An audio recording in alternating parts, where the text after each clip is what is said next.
Alright, we'll wait for some people to jump on and we'll get into it.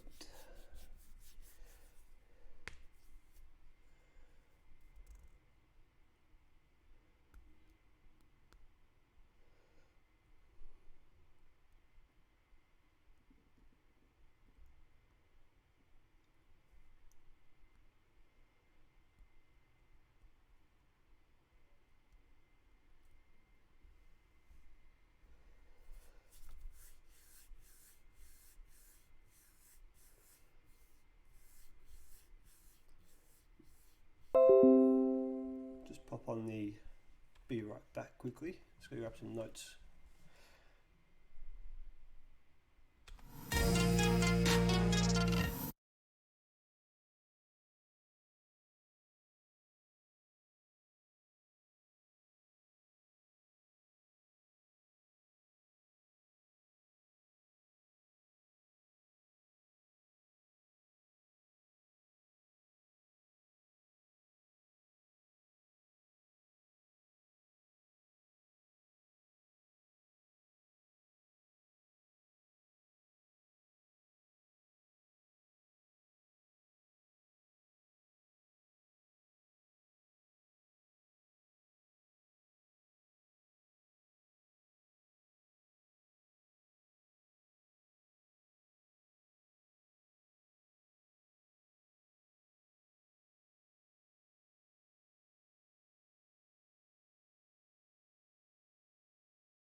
Alright guys, how are we going? My name is Dean.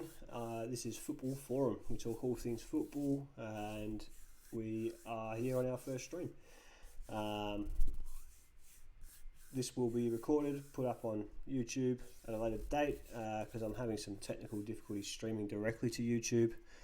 Hopefully having those sorted out within the next 24 hours so we can then stream to YouTube. Twitch doesn't look like it's going to be a viable option for this type of stream. However, I'm looking at doing a gaming stream as well separate to this, where Twitch will probably become more useful there. So as far as the buttons and everything that's going on the screen, the follower buttons and donations and stuff, still working out some technical issues there as well. So if you do want to follow us, it's just Football Forum, YouTube, Facebook. Share if you enjoy it, share it around, let's get some people involved, grow a bit of a football community, have a bit of a chat and enjoy the world game as we all do. So basically what we're looking to cover today, I'm thinking of doing a bit of a preview, as I said, on the Premier League this weekend and season proper. Go through some stuff that you guys have suggested, talk some transfers here and there, just have a good chat. So we'll get into it. So first game this weekend, we're starting off with Arsenal-Brentford, and Brentford being the newly promoted team to the Premier League, obviously. So they're expecting to have their striker, Ivan Toney, back. So for anyone who does follow Brentford, I'm sure that's a big win for you guys. For those of you that don't know him, he was a very prolific striker in the Championship last year. He scored 31 goals in the Championship for them. So it'll be interesting to see if he can transfer that form into the Premier League this year. Arsenal will be hoping not, I'm sure. That's a big win for Brentford there, having their main guy back. Johan Wissa, the winger that they've brought in, he's scored 27 goals in the last 2 seasons. They'll be hoping that he can also start well for them. He came in from Lorient in League One for I think it was about £9 million off the top of my head. They do have a couple of injuries. Matthias Jensen and Josh Da Silva will both be out for Brentford, which will be a bit of a boon for them, but that's fine. They'll crack on anyway. So what they do have actually is a young guy by the name of Miles Peart-Harris. He's a central midfielder from Chelsea. For those of you that don't really follow Chelsea's academy as closely as I do, which I'm sure there's not many of you that do, he is quite a player. He's a young boy, come through in a very, very successful Chelsea academy team, and I think you can expect big things for him. On Arsenal's front, big story for them is obviously the debut of Ben White. They signed over from Brighton for £50 million. Sort of a replacement, if you want to call it that, for David Luiz, who's on his way out. So yeah, they'll be looking forward to a good, strong debut from him, hopefully.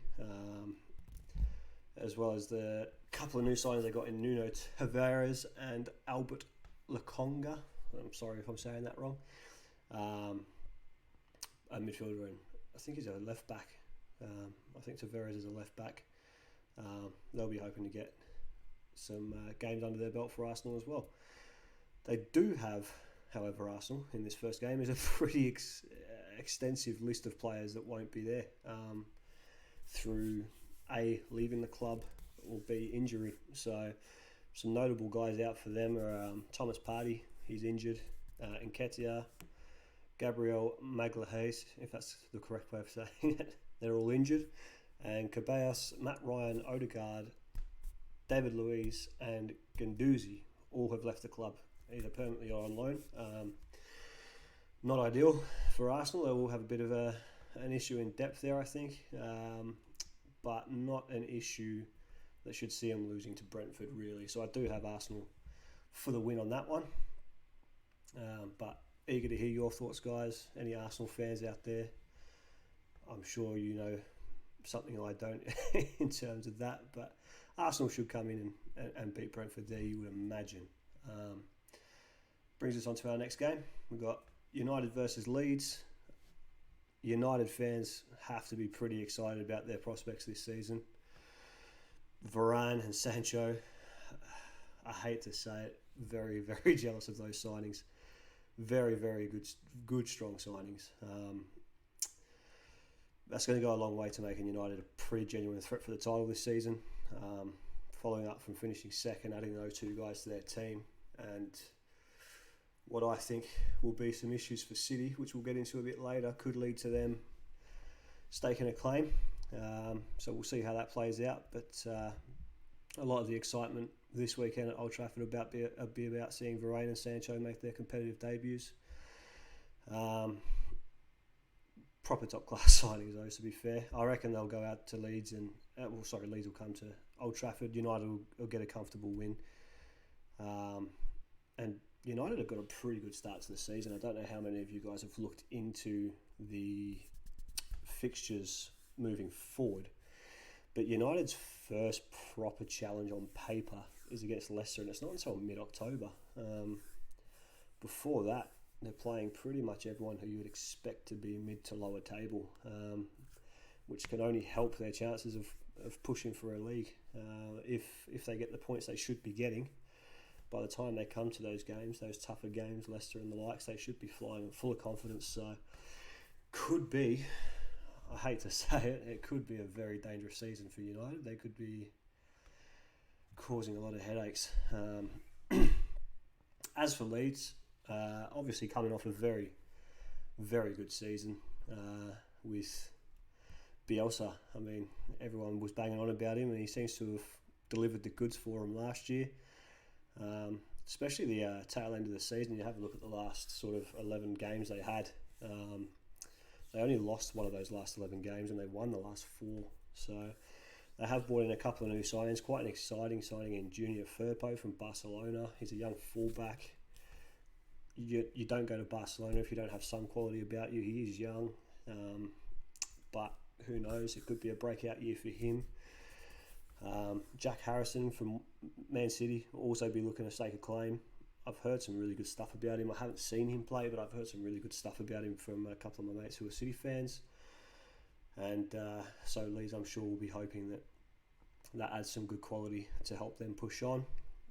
From my guys, Chelsea, we've also gone and given up Lewis Bate to Leeds. So he's another quality central midfielder. Again, coming through a very successful academy team. And hopefully it can be a breakout year for him because he is a good little player. So I'd like to see him do well. I don't think they're going to have a very positive start against Man United, but they do have a squad and a coach capable of causing quite a lot of issues for other teams. So thanks, John Aviolatus, for the like.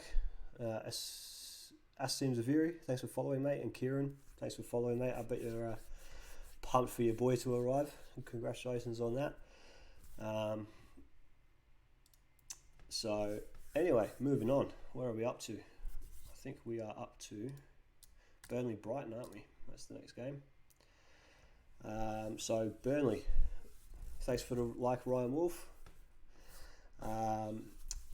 Burnley news. I don't think Burnley are going to be able to do much to turn around what's been a pretty tough time for them. They've got a couple of bad streaks to break on this game, actually. So for those of you that sort of weren't aware, they didn't have a very good finishing to the season last year. I think they lost 7 of the last 10 or something along those lines. So it's not a good end to the season for them last year. And then their record against Brighton is not great either. They've won just once of their last 7 games, and that was back in December 2018. So Brighton have a pretty good record against Burnley. Burnley have made a lot of signings though. Mark Helm from United is a centre mid. Nathan Collins from Stoke, the centre back, and Wayne Hennessy, the keeper. I think they're good solid signings. With Wayne Hennessy, you're getting a good proven goalkeeper. He's a quality keeper. He's going to be confident between the sticks. I think that'll go some way to helping them try and make a bit more of a gap from the relegation zone. Not holding my breath though. As for Brighton, with the record they've got against Burnley recently, they'll go in pretty confident against them. They did only finish one position above Burnley last season in 16th, but they'll go into the game pretty confident. Couple of new signings they've had. One I'd keep an eye on would be Enoch Mwepu. I'm sorry if I've pronounced that wrong. He's a midfielder from RB Salzburg, and he's, for his age, very experienced. He's played Champions League football. He's won a couple of titles with Salzburg. He's quite a promising young player, so he's worth watching for the neutral and for the Brighton fans. And they've bought this 6'8" keeper from Ajax. I'm not going to try and pronounce his name. Kjell Scherpen, I think it is. But 6'8" and 21 years old. So again, could be a little diamond in the rough there for them. We'll see how it goes. I've got that down as a draw, that game. Like I said, Brighton do have a good run of form against them, but neither team really has anything stand out. So I think that'll be a tie game there. And then we get to the good stuff, my boys. Chelsea up against Palace, a good London derby to start the season. I'm pretty positive of our chances this year, and this isn't favouritism. This is all based on good stuff. So let's get straight to the good stuff, shall we? And talk about Lukaku. Very, very happy to have him back at Chelsea. A few of my friends will know I wasn't too happy when we let him go. After his spell at Everton, he done very well. I was hoping we'd keep hold of him, but he moved on. But very, very happy to welcome him back to the bridge. I think what he adds is we did create a lot of chances last season. Turbo Timo failed to deliver a lot of that for us. So hopefully Lukaku up front. He's got an insane goal scoring record. Hopefully him up front with the chances we're creating and the young talent we have around the team will translate into more goals, and more goals will hopefully translate into more wins. I feel like a lot of the games we gave up points last year were games we were in control. We just failed to put them to bed. And Lukaku is the sort of player that can come in and put those games to bed. So it'll be good to have him in the team. So I'm confident we'll get off to a winning start. And with our young team, I'm hoping we'll push up the right end of the table. One thing we do have going against us is the starting fixtures. So opposite to United have a very, very nice opening run-in. Following Palace, we face Arsenal, Liverpool, Villa, Spurs, City, all in pretty close time frames. So big clubs, big challenges, couple of big derbies there. A pretty tough run-in for the season, so that'll sort of be a big sort of bookmark on how our year's going to go and how we come out of those fixtures. Fingers crossed we can get the good results, but it is going to be a tough run-in to start off. Palace, probably their biggest story is actually in their new manager rather than any new players. So for those of you that don't know, Palace has gone and signed Patrick Vieira, the Arsenal legend, as their new manager. I'm sure there's Palace fans out there that are excited by this. I can't see it lasting personally. I don't think he's got the experience or the pedigree to do a job at the level of the Premier League.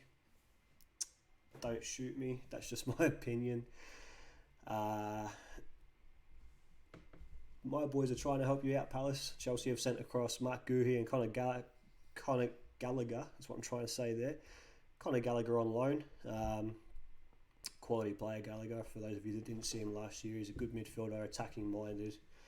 He's played in a few different teams on loan and adjusted very well to a number of different systems. So I think he'll be a positive influence, a positive addition to the team. Mark Guhi is a very good player. Very sad we're selling him.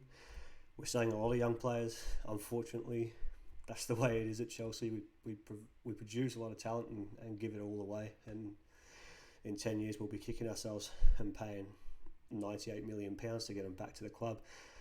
But I digress. So they'll be good additions. As will Nathaniel Klein, in that he's going to bring proven experience. He knows the league. They got him on a free agency, so they haven't put any money on that outside of his wages, obviously. I do think Palace are going to struggle. I think they'll be looking for a new manager by Christmas. But, hey, they could prove me wrong. I'm pretty confident, though. We'll get a good win this weekend. I'll say 3-1 for Chelsea on that. Moving on, Everton. What a story we have here. Benitez on the wrong side of Merseyside, as some would say. Bit of a surprise. I'm not sure how Evertonians view that. I'm pretty confident I know how the red side of Merseyside are feeling about this signing, but it's an interesting one. It's a very, very interesting one. I'm pretty interested to see the reception he gets. I'm even more interested to see the reception he gets at Anfield later in the year. On the transfer front, for those of you, for a few of my friends I spoke to last season who are Everton supporters, I was pretty surprised and excited by your transfer market business at the start of last year. Can't say the same this year. I think it's pretty underwhelming. Everton have made 3 signings in Asmir Begovic, Andros Townsend and Damari Gray. I can't see how that's going to improve them. It's Begovic, you got yourself a proven, tested goalkeeper. I get that. Townsend, on his day, quality. I get it. Damari Gray, people can argue back and forth on that. I don't think, given what it looked like Everton were moving towards last season with the signings they made, this kind of feels like consolidation for me. We'll settle for what we've got, settle in, try and be at the right end of the table. it doesn't seem like the signings of a team that are trying to push on. I actually think they're gonna struggle against Southampton, and I think that they're going to struggle in the greater season unless they pick up some better quality signings. So happy to be proven wrong, but I'd be surprised.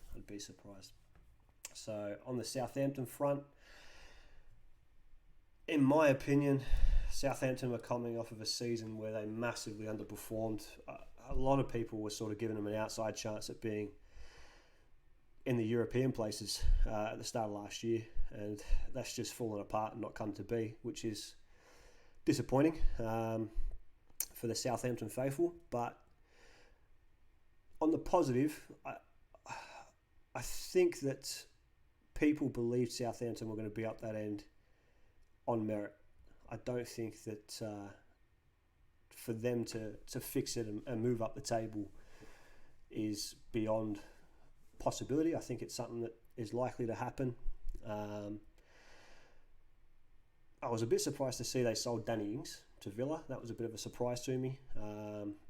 Maybe surprised a few of the Southampton faithful, maybe upset a few of the Southampton faithful. But what I can say is you've got a young gun in the form of Armando Broja coming over. I was actually hoping we would keep him in the Chelsea squad this year, use him in league games, cup games, that sort of thing, bring him on as a substitute when we need to. But he's ended up going on loan. Not the end of the world. Going on loan to Southampton, he should get a lot of minutes. I'm confident he'll score a lot of goals for you guys. He's a very, very strong, big striker. He's got skill. He can finish. I think you've got yourselves a good striker there. He could be devastating up front for you guys, actually. And Adam Armstrong coming in for Southampton is a decent signing. It's not going to set the world on fire, but it's not shocking either. So I think Southampton will be all right. I think they'll get a win against Everton, first game of the season. And I think they will be looking to push up to the midway point of the table, if not a little bit higher. That'll be what they're aiming for, I would imagine. So, Leicester Wolves, fresh off of winning the Community Shield. Leicester, I think it's the first time in, I want to say 50 years. I'm not 100% sure on that. I should have looked that up. So they'll be coming into this game confident.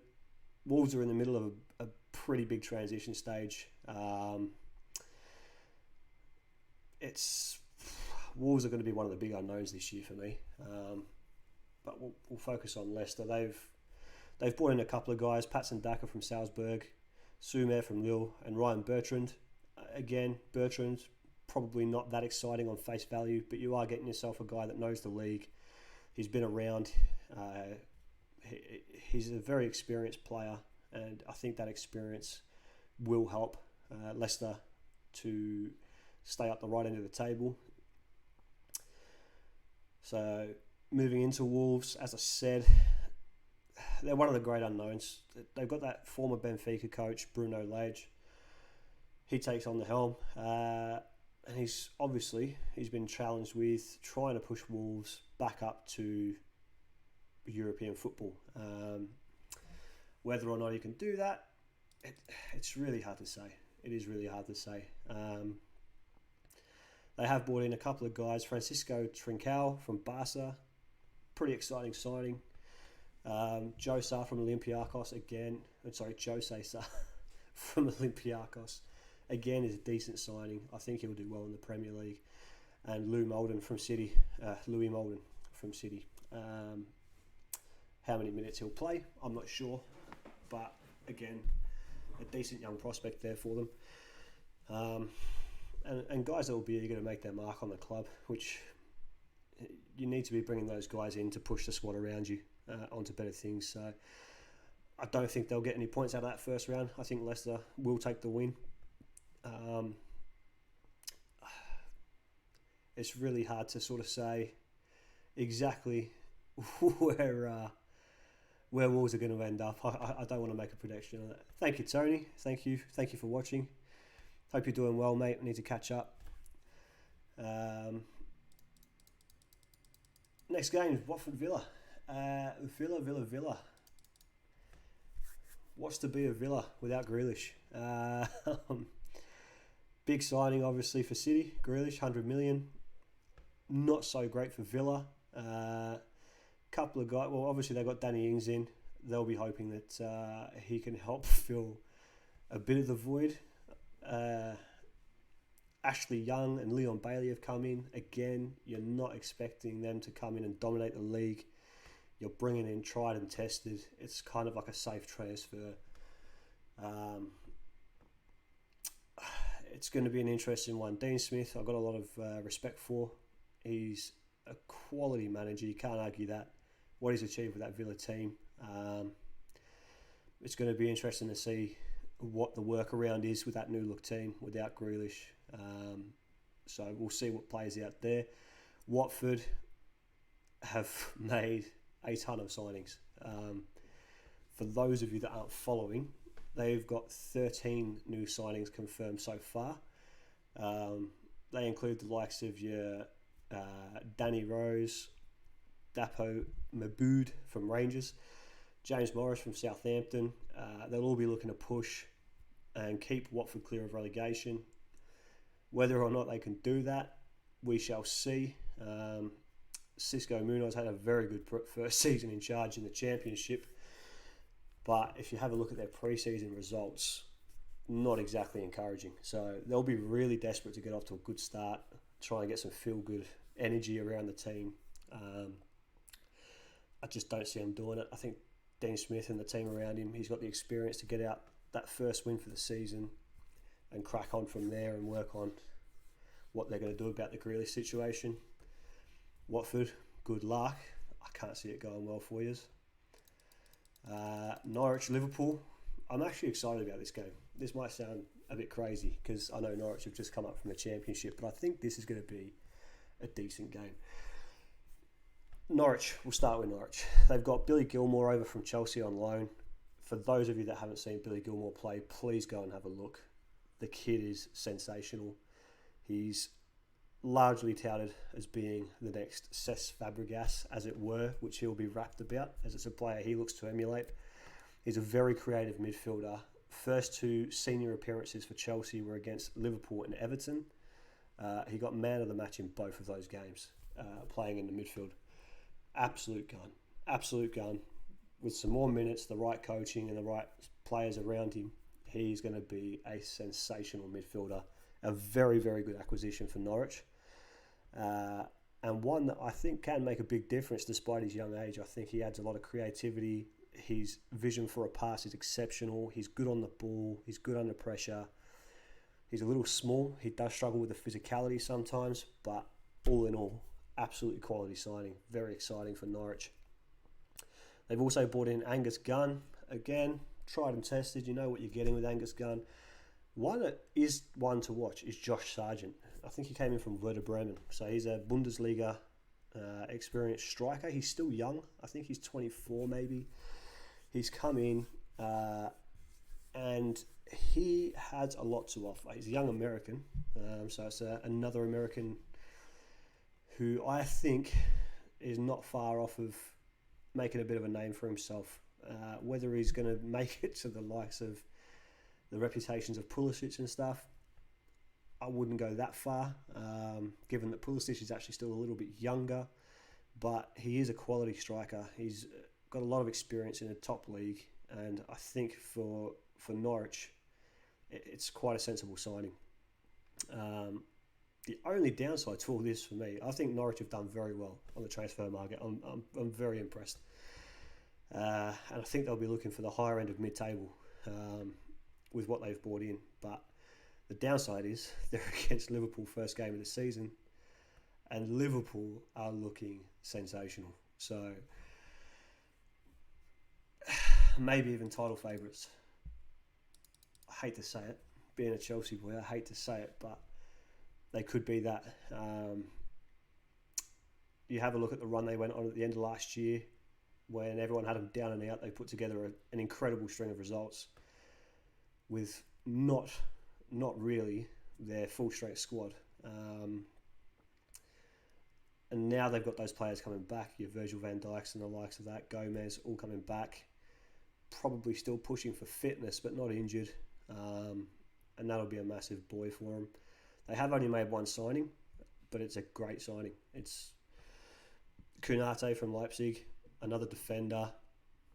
Obviously, a lot of Liverpool's problems last year centred around the fact that their defenders were injured. And you end up playing Henderson in defence, and it was a bit mismatchy, and it just caused a lot of headaches. So I think with everyone coming back, they've taken that sensible step of going out and getting a good, young, promising defender as well, just to add that little bit of insurance.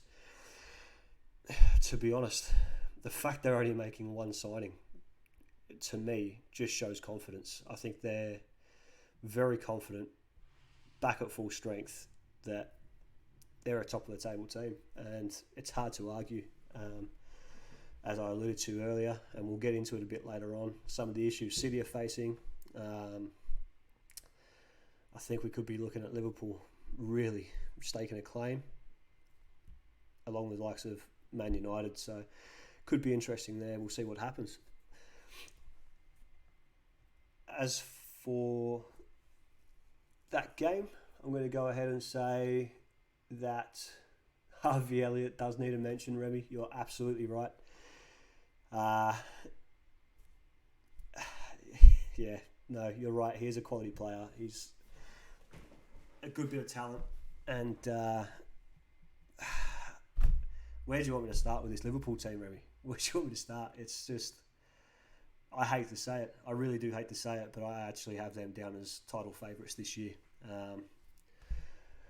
I would love for you guys to prove me wrong, but I do think you've got all the pieces. I think with the guys back at full fitness, I think, like you said, with the guys like Virgil van Dijk back in, Harvey Elliott, Harvey Williams, what am I talking about?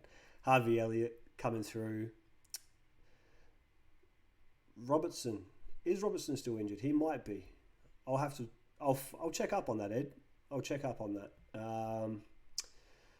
But I know VVD, Gomez, I've gone brain dead here. Who else? Anyway, I know a few of their guys are back. They will be looking to start on the weekend. I do need to check on Robertson. Actually, you're probably best placed to tell me. Is he injured or is he back? He's one of your lads, isn't he? Being Scottish.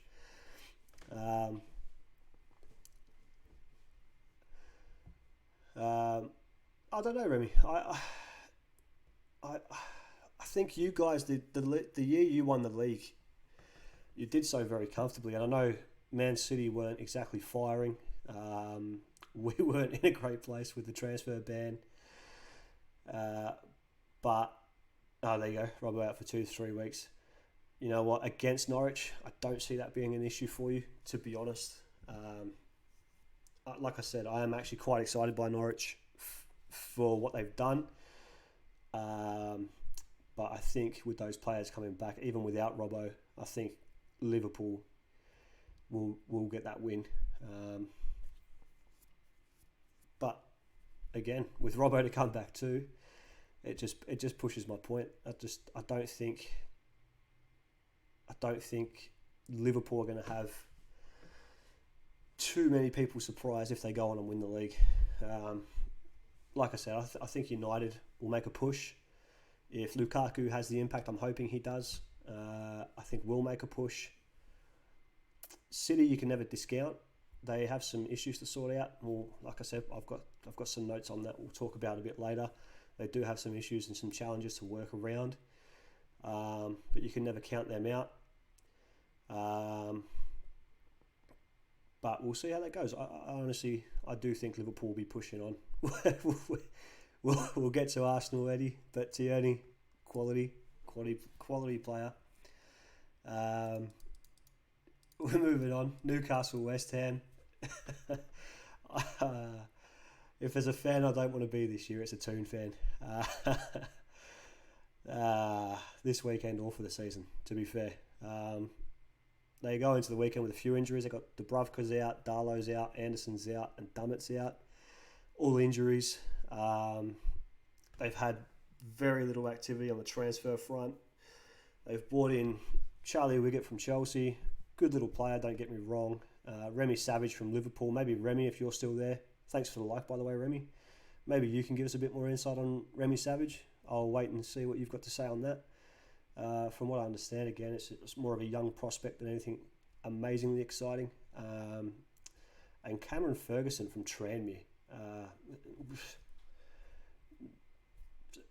I don't know how a signing from Tranmere is expected to light up the world, but having said that, we have had players from lesser league teams make bigger noise. So I don't think it's enough for the Toon, to make progress this year. Thanks for the like, Lynn. Hope you and the family are well.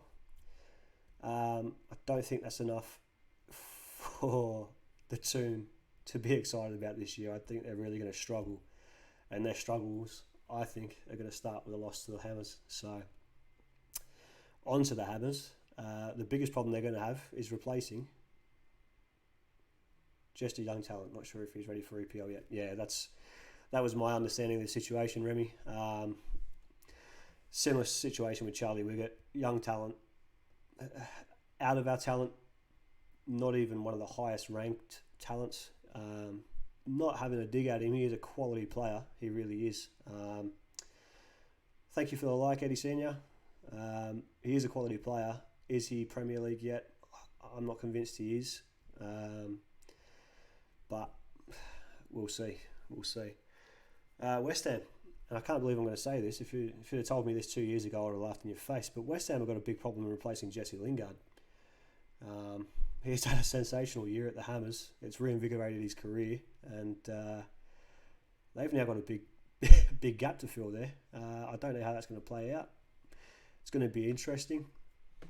I'm sure Moyes will fancy himself to figure out something around it.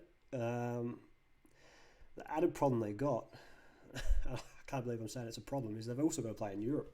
Most teams will be wrapped, but they've just lost arguably their best player. And then they've got the addition of having to compete in European competition as well as the domestic league. Do they have the squad depth for that? You know what? I'm not sure they do. I think they're going to struggle there. Coming into the weekend, they've also got Lanzini's a doubt with injury. Ogbonna's out injured. They've got enough to beat Newcastle, because I really think Newcastle are going to be having a torrid time this year. But I think if they're going to push on anywhere in the season, Moyes needs to be hitting that transfer market.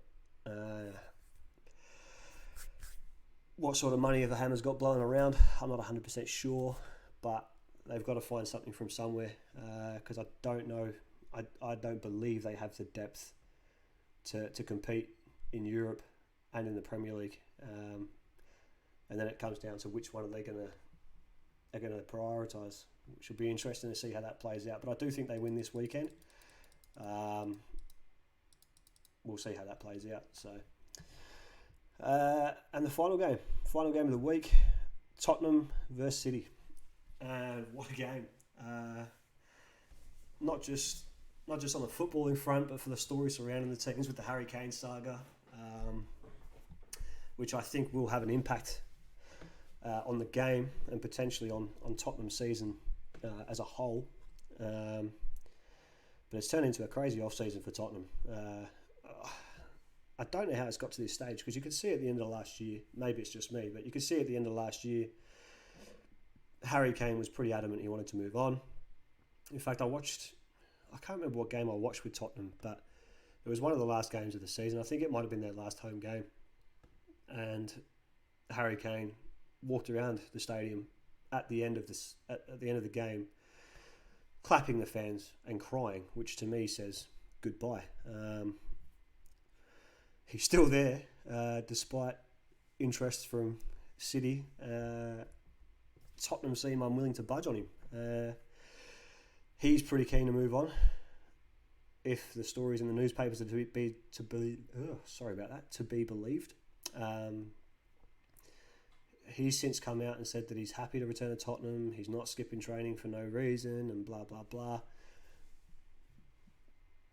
Who knows how that's going to play out? City are apparently still in the bid for him, trying to get him. He was late to training.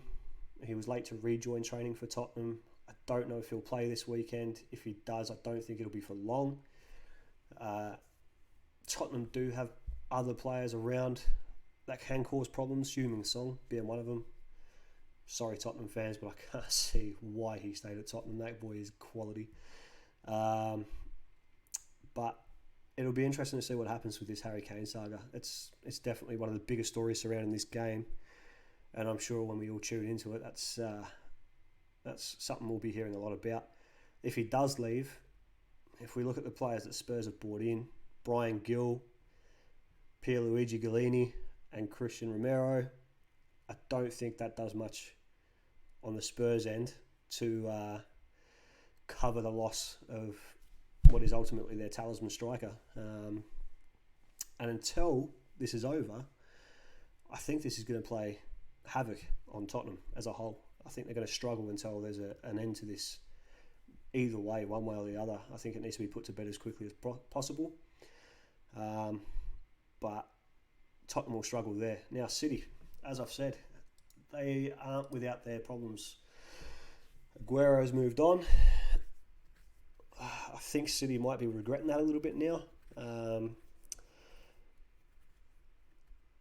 I think a lot of teams in the league will be hoping to face City as early as possible with what they've got going on. So it looks like they're struggling for fitness and injury problems throughout the squad, especially in the attacking areas.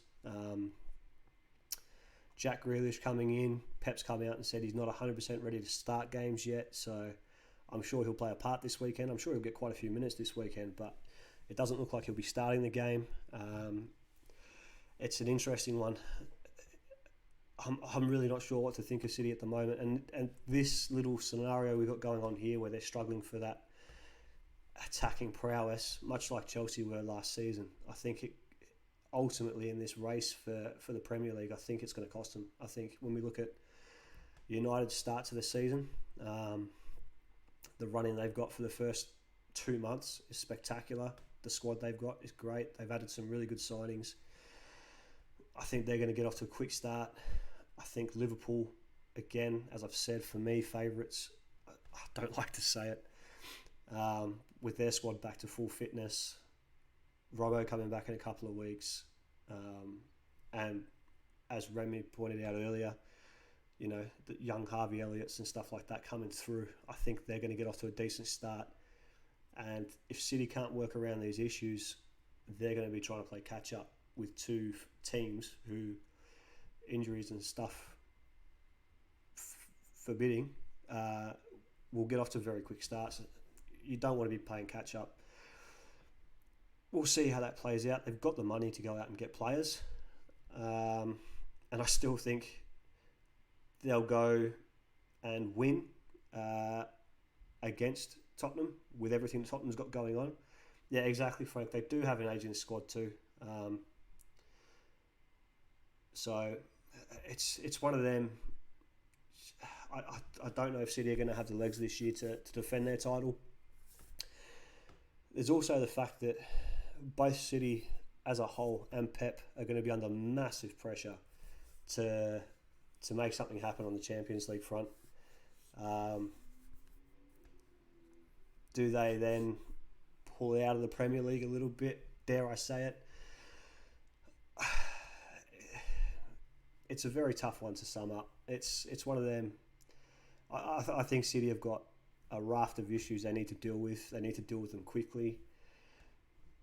Again, I think they beat Tottenham. Do I think that they maintain their title? You can't count them out. You can never count them out. When you've got the likes of Kevin De Bruyne running around in your midfield, anything can happen.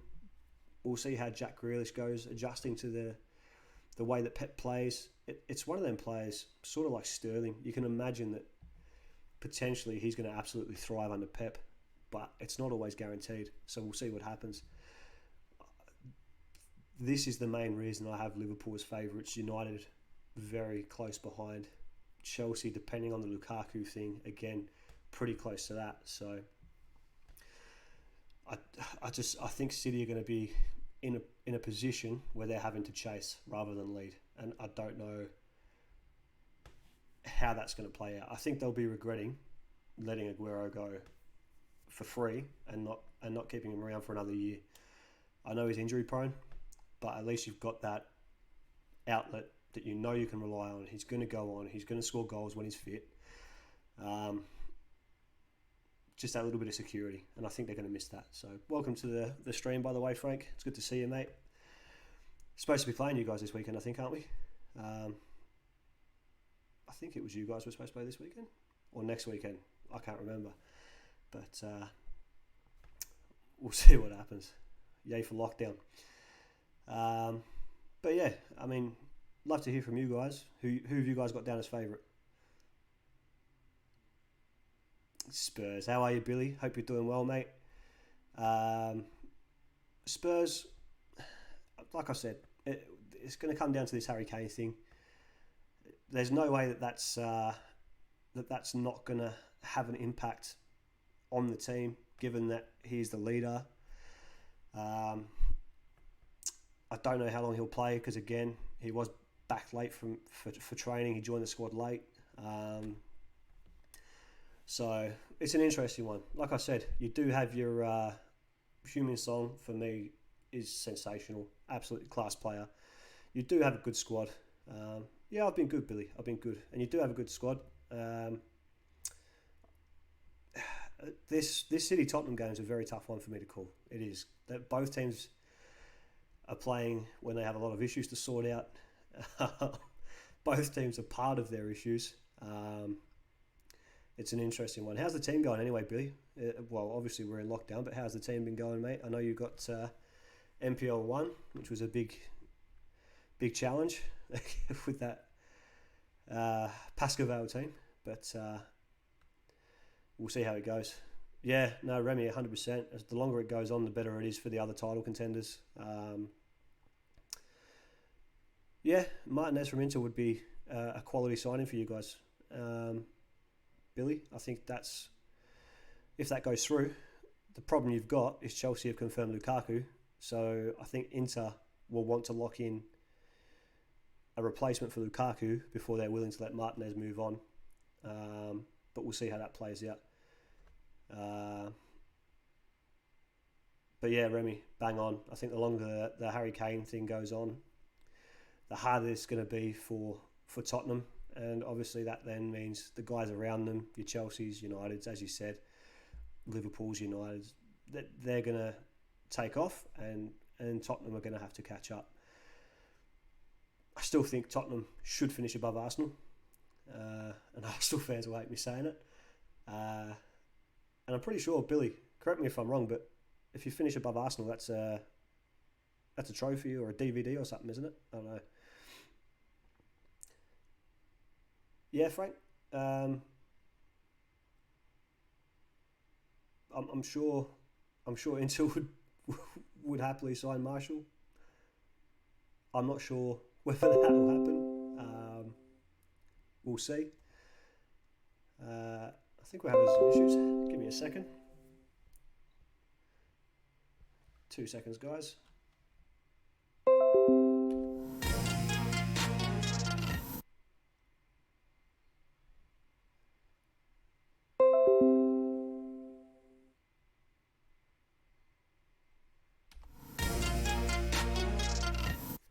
Sorry about that. We're all caught up.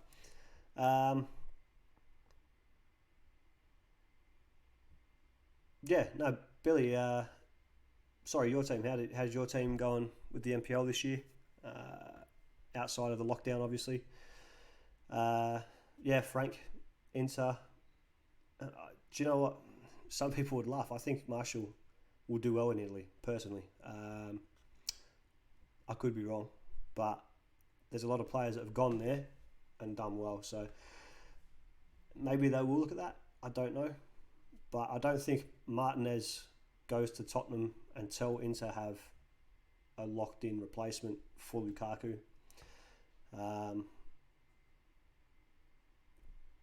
But I could be wrong.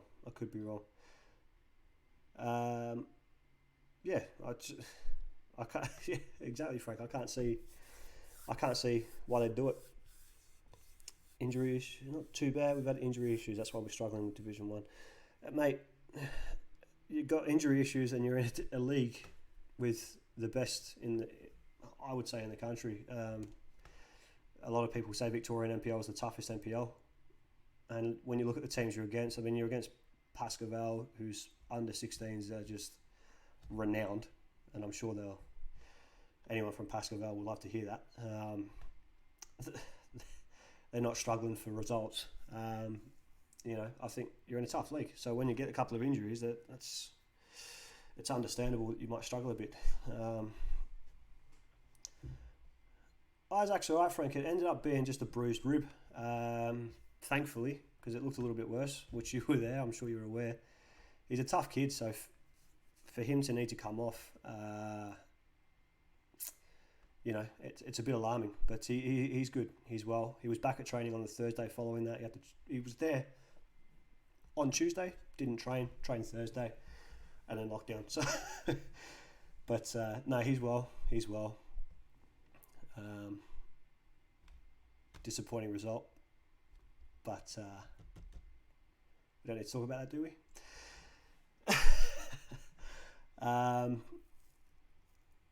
Yeah, thanks, Frank. Yeah, no, it was good. He's a good kid, so it's good to see him up and about.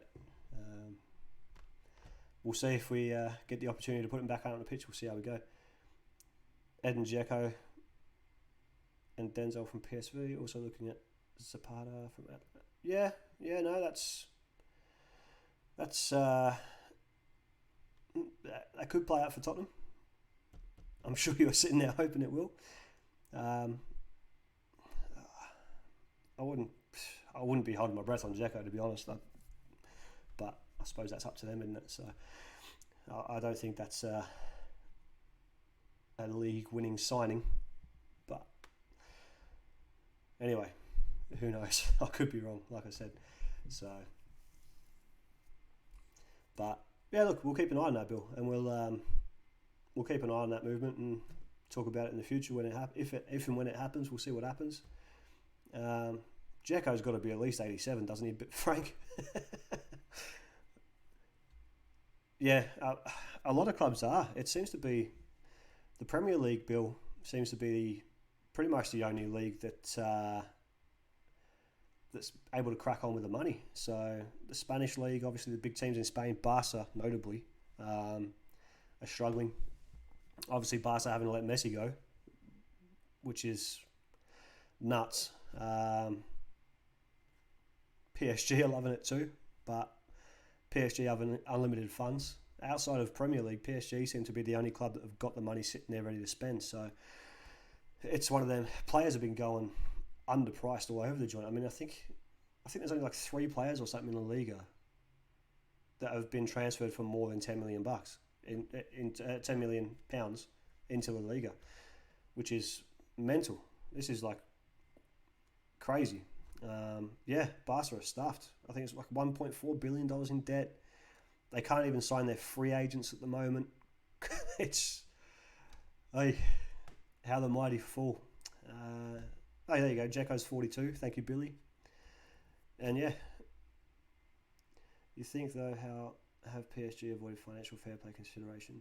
It's not just PSG though, is it, Billy? I mean, you look at City. City for years, just smashing cash out, no ramifications.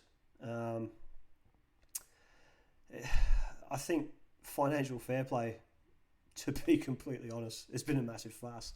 I don't think it's worked. There's too many workarounds anyway, outside of the fact that you've got clubs like PSG who've got so much money, they just don't care. What are you going to do to them?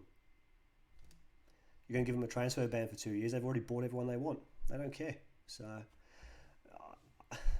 I just don't think...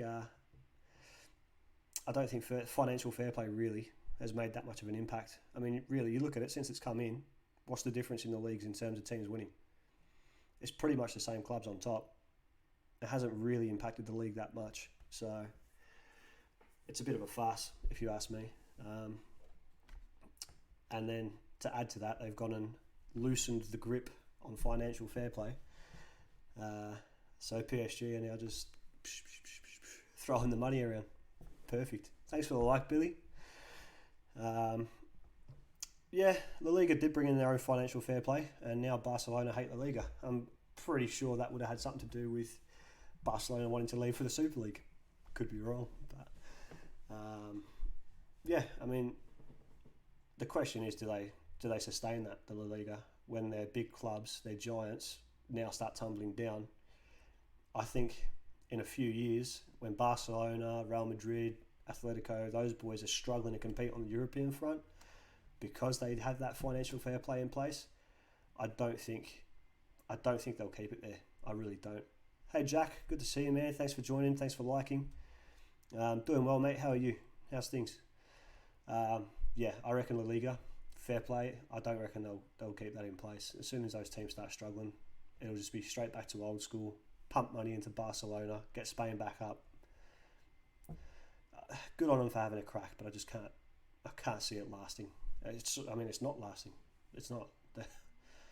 It's just not. It's obviously not a long-term solution. So I forgot who. You're a United fan, aren't you, Jack? So you'll be pumped for this year, I'm sure. Thanks for the like, Frank. For those of you that are in here, likes, shares, all that good stuff. It's only my first stream, my first official proper stream anyway. So building this community up so we can have these interactions and these chats. That's pretty much what this is about. I will be doing interviews as well. I've got some good ones lined up. I need to reach back out. I did put this on the back burner for quite a while I dealt with some issues in my own life. But I had some pretty good interviews lined up with some high-end coaches, scouts from Premier League, Australia, a couple from around Europe, to be honest. So I need to reach back out to them and hopefully get those interviews on. And then we also had some interviews just from local coaches. Basically, the idea was to get some perspective from people at every level of the game, doing different stuff in the game, all that sort of stuff. So while you're in here, Frank, I'm sure this is something you might be interested in. We're talking about doing a coaches chat. Yeah, I think, Jack, I think United fans have a lot of reason to be excited this year, to be honest. I really do. You might not have seen it, but I've got Liverpool as favourite, United close second. So I think it's going to be a good year for you guys. Two teams I can't stand, but I've got to be honest, don't I? So yeah, so Frank, like I was saying, coaches chat, that can be a few things. So asking me for my opinion on different things, or I'll watch a game that you guys suggest, give my feedback from a coach's point of view, whether that's local games, Premier League games, whatever, anything in between. But yeah, a bit of coaches chat, and then I'd even love to get you on and interview you as well, Frank. I think you've done a fantastic job with your team. I'm sure Billy will be looking to raid you at the end of the season for your players. But yeah, if that's something you're into. Mr. Longley, how are we? Good to see you, mate. You missed the Leeds bit. I was just saying how shit they were. Yeah, so coaches chat, that's a thing. Like I said, interviews with people from all different levels of the game. That's what we're looking to do, as well as these sort of weekend previews. I might do a bit of a review wrap-up type thing. And we'll keep track of that transfer for Billy. And yeah, we'll see how that plays out. So it's Mr. Longley, give us a prediction. Where's Leeds finishing, seeing as you're here? Let's hear from you guys. Who do you reckon? Let's go top four and relegation. I want to see what you guys reckon. I'll give you mine. All right, so I'm going to go top four. We'll go United, Liverpool. This is in no particular order. United, Liverpool, Chelsea, City. Relegation, Newcastle. I'm putting them dead on the bottom. Or dead on the bottom. I think they're going down. Watford. And tough one. I'll think on the third one. But let's see what you guys think. 7th for Leeds. I mean, you got Bielsa, I suppose. It's a push. That's 7th. All right, let's see what happens. I'll be impressed. So Frank, you got United to win, do you? Top 4 in relegation, guys. Let's hear it. Yeah, so 7th for Leeds, Longley. What's going on? Did you guys just Did you just sign Ronaldo or something and I didn't see it? Uh, anyway.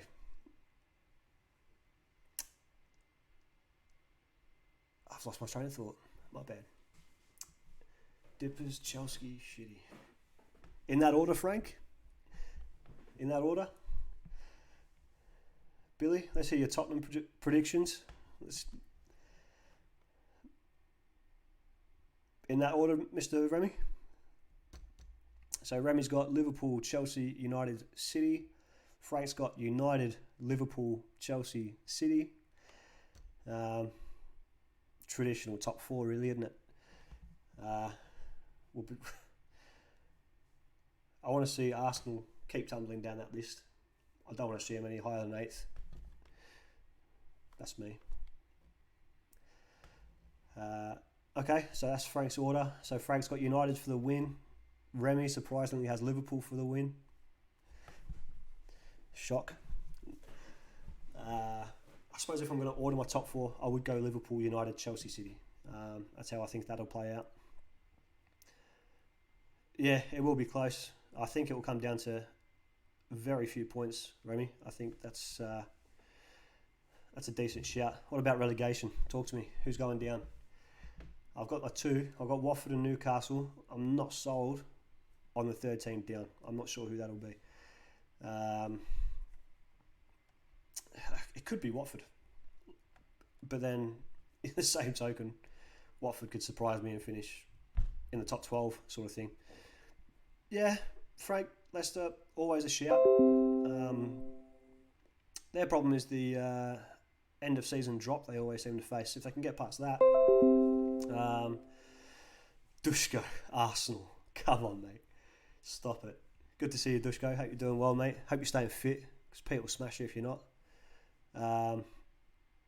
Dushko, Arsenal, rest don't matter. Unreal. Burnley, Newcastle, Watford. Yeah, it's a decent shout, Remy. Barcodes are gone. I am absolutely amazed how poorly they've done in the transfer window. I thought they were going to go and try and make something happen. Haven't. Like I said, I think for me, the worst fan to be this year would be a Toon fan. I can't see that going well for them. But yeah, so for those of you that are here, haven't done it yet, give us a like, share. Let's get some people in here chatting. We're talking about top four. Who's your top four? Who's your relegation candidates? And yeah, we'll go from there. So just to recap on my technical difficulties, because I'm an absolute noob with this stuff. YouTube was being a pain. I should have it up in the next 24 hours, so hopefully I can start streaming across Facebook and YouTube. Twitch is purely gaming. I wasn't aware of that. That's how new to this I am. So I will be looking to do a gaming stream when I'm more confident streaming. And then Twitch will kick into it then. It won't be Football Forum. It'll be separate. Football Forum is my main focus. Football's my main love. So, but yeah, that's that. So hopefully we'll be across YouTube, we'll be across Facebook. I can get all these fancy buttons that I've got around my face working, so you can click on those and follow us and subscribe and all that good stuff. But yeah, like, share, tell your friends about us, join the Facebook group, Football Forum. Get the people in here. We can have some good chats, get a bit of banter going, and we'll see how it goes. But yeah, thanks for being here, guys. Have we got any other relegation / top four predictions? Barco's nailed on. Who else, Frank? I think Remy, decent shout. Burnley, Newcastle, Watford. Like I said, Watford again could be fighting from 12th to last. I don't know. I can't see them getting much higher than that. Longley reckons Leeds in 7th. Hasn't given me anything else. Come on, mate. Talk to me. Billy, loads of talk about Martinez. Where's your top four, Bill? Where's your relegation candidates? Talk to me, mate. Frank, what do you reckon? Do you reckon we'll play any more of this season? How do you reckon that's going to play out in terms of, obviously, our league, Victoria? I think New South Wales have cancelled NPL, if I'm not mistaken. I'm pretty sure I read that somewhere.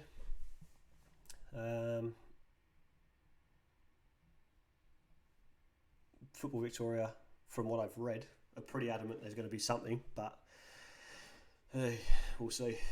it's a frustrating year, very frustrating year. So, who's in here, guys? I've got 6 people watching. Talk to me, tell me who's here.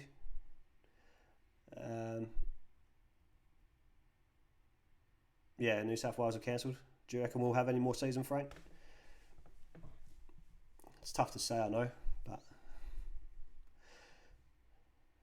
we'll come out. You know what will happen? We'll come out of lockdown next week, so I can play you guys, and then we'll get locked down again. That's what will happen. It's just every time we come out of lockdown, we cop one of the top teams. So, has Billy made any moves on your players yet, Frankie boy? Is he waiting until the end of the season, or is he on them now? Give me a second. Just gonna have a swig of my drink.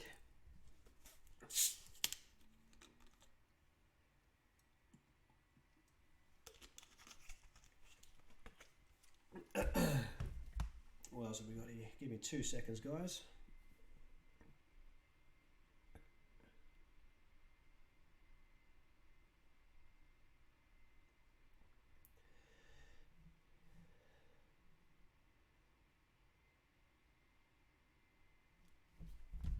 Sorry about that.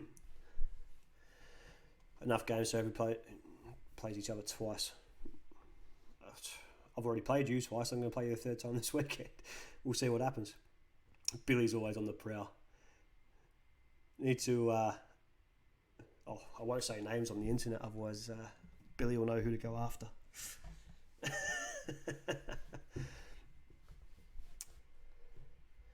Canberra next season to have a gander. Do you know when you're heading off to Canberra, Brett? Dushko, if you're still here, where are the rest of the boys, mate? Let's get in here, have a chat.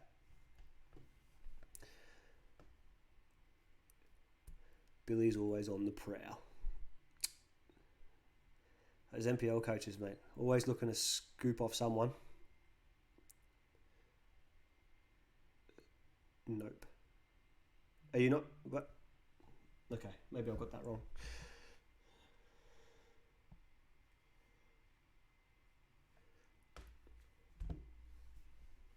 Yeah, Brett, still need your predictions, mate. Top 4, relegation. Talk to me. Talk to me, Brett. Yeah, no, Frank, like I said, we're playing you guys 3rd time if we're out of lockdown. I'm not holding my breath, so I don't even know how they're going to make the whole playing each other twice thing work, to be honest. I don't know how that will play out. What do I think of NPL 18s? It's sort of disenfranchised me a little bit, if I'm honest, and I'll tell you why. So NPL 18s, since they've made it, so for those of you that don't know, the NPL restructured, and they've restructured it now so that the senior setup includes the senior men's team, the under 21s, I want to say, might be under 20s, I want to say under 21s, and under 18s is all part of that senior setup. They all play same day, same place, all that sort of stuff. The problem I've got with that is you've effectively turned the under 18s into a men's thirds, and it's one of them ones, if the players are young and good enough, they'll play 21s, and if they're playing 18s, there's that whole, unless you're playing the real young kids in the 18s, the 15s and 16 year olds, anyone above that, they need to be playing 21s, or, to be fair, in my humble opinion, they're wasting their time being at that club. So no, I'm not a fan of the NPL 18s, to be fair, Frank. I honestly think it is just a men's thirds team now, the way they're running it, rather than being the oldest junior team, which I know maybe doesn't sound at face value much different, but men's third team. That's all I'm going to say on the matter. Longley, City, United, Chelsea, Liverpool. Liverpool in 4th. Is that just because you're a Leeds fan? It's decent. I mean, everyone seems to agree that that's the top 4 in some shape or form. Not necessarily in that order. But it seems to be the common theme. City, United, Chelsea, Liverpool. Maybe. Gotta love it. Gotta love it. But yeah, no, Frank, put the word out to the group chat. Good man. Thank you, Dushko. What's your predictions, Dushko? Top 4, relegation. Talk to me. Obviously, Arsenal number 1. I mean, 7:15 Friday night. You're obviously a few drinks in, mate. I get it. If you got next, this is going to end up like Arsenal, Watford, Burnley, and Newcastle top 4 or something, is it? We'll see. Yeah, what's your thoughts, Frankie boy, on that MPL 18s? And I'm guessing a few of your boys have had offers, have they?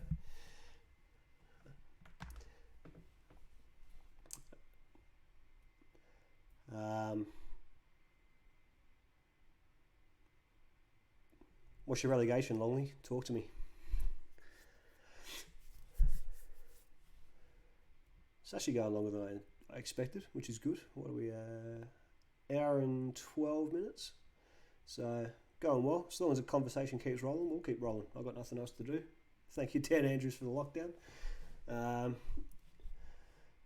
Big gap to 20. Again, I agree. I think, like I said, if they're good enough, they're in the 21s already. If they're not, there's no point in being in the men's thirds, and that's effectively what it is. It's the men's thirds. I completely agree. Newcastle, Watford. Dushko's going to smash you, Brett. Dushko's going to smash you. Arsenal to get relegated. That's magic. Do you know what I would love to see? One of those big teams. Yeah, Arsenal or someone like that. I'd love to see someone like that get relegated. It would be amazing. Jack, thanks for the like, mate. Welcome to the chat. So, as soon as you're here, Jack, we're talking about who your top 4 is and who your relegation candidates are. Talk to me. And let us know who you follow, if you follow anyone, Jack. If not, just enjoy the chat. Talking Premier League, obviously. Dushko, Liverpool, City, Chelsea, Leicester. That's a more honest approach, Dushko. Arsenal just fell out of the pecking order. Talk to us about relegation, Dushko. I do think, as we said before, Leicester, dark horse, you've got to keep them around there if they can keep that end of season drop that they usually have. If we can avoid that, then maybe Leicester will do well.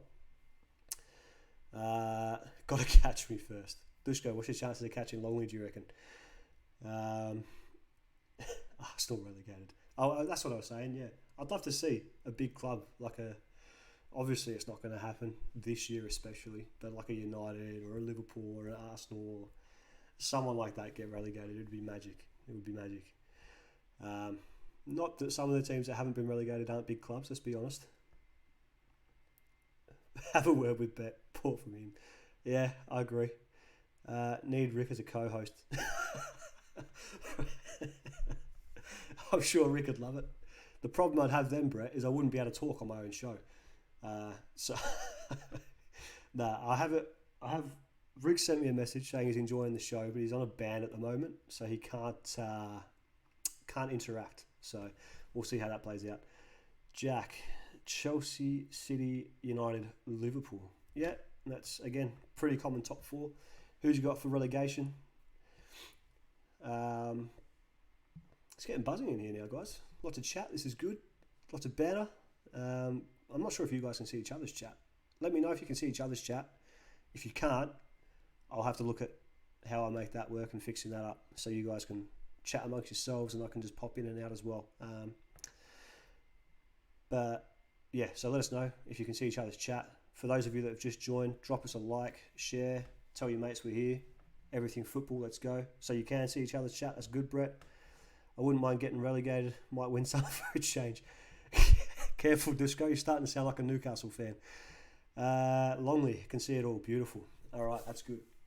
So, for those new guys in the chat, I am obviously very new to streaming, so most of the fancy looking shit on my screen doesn't work yet. Bear with me on that.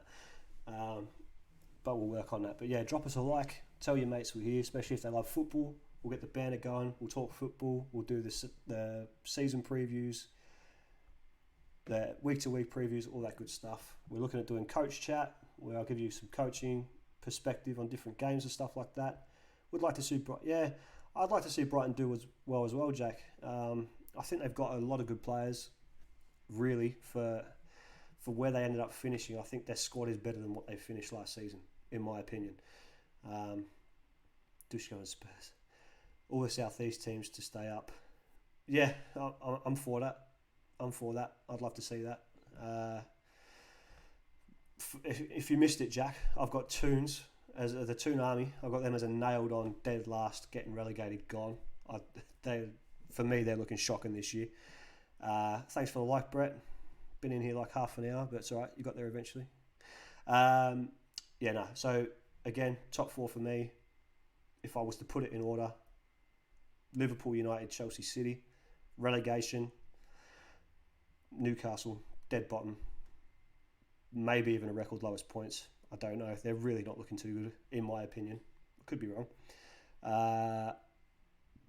I've gone brain dead. Who else did I say? I actually think Brentford might stay up. Especially if Ivan Toney, again, for those of you that haven't seen Ivan Toney, he scored 31 goals in the Championship last year. I know it's the Championship, but if he can translate even half of that into goals in the Premier League, they're going to do all right. They should stay up. Any team with a striker getting 10, 15 goals a season should be looking at staying up, in my opinion. So I think Brentford might stay up. Why do I say Dippers at number one, Frank? Is that the question? Just to make sure. So I think Brentford should stay up. Burnley could be in trouble. We'll see. Everton, I think, are going to go tumbling down the order. Watford, who knows what's going to happen with Watford. They're a very tough one to read. They could get relegated. They could do really well. I'm not 100% sure on that. Nigel, welcome to the chat, mate. Thanks for liking. While you're here, top four for the Premier League, relegation candidates. Talk to me. Also, share, let your mates know we're here. Let's get some chat happening. We've had some good chat. Join in, enjoy. But yeah, so was that the question, Frank? Why do I think the Dippers are going to win? Just so I know I've got the right question going here. The other one, Jack, I know you probably missed that chat, was Southampton. I thought Southampton underperformed last year. I'm fully expecting them to push into the higher ends of the table. Mike, my man, drop us a like. Keep the blue flag flying high. Indeed. Talk to your boys. Get them in here, Micah. And while you're here, Micah, give us your top four for the year and your relegation candidates. Let's see it. Frank, I think Liverpool are going to win because they're back to pretty much full strength. Like we said, Robbo's out for a couple of weeks, but they're back to pretty much full strength. They've only made one signing, but as I alluded to earlier, to me, that one signing shows confidence more than anything else. They've signed a defender, a very good defender, and their problems last year came from the injuries to their defence. So I think they've done... I must sign off, otherwise the boss will... No worries, Remy. Hopefully we'll see you on here again, mate. Good chatting with you, mate. Good luck for the season. Sorry, I've lost my chain of thought. Give me a second. We're talking about Liverpool. Why I think Liverpool. Yeah, so... bringing in Kanate just as that insurance and defence. So if they do have those issues again... they've got a little bit more insurance there. And I think when they were at full strength that season, they won the league. They were comfortably the best team in the league. City weren't at full strength. But as I said earlier, I don't think City are at full strength this year either. I think they're going to have issues. I think they'll come good, but I think they're going to be playing catch-up. It's very hard to pick between United and Liverpool, but I do think, based on what Liverpool did when they had that full team, I do think they do just about have that edge. I hope I'm wrong, because they're probably our biggest rivals, but we'll see. Let's get back to the chat. How do you think Palace will do this year, Dino?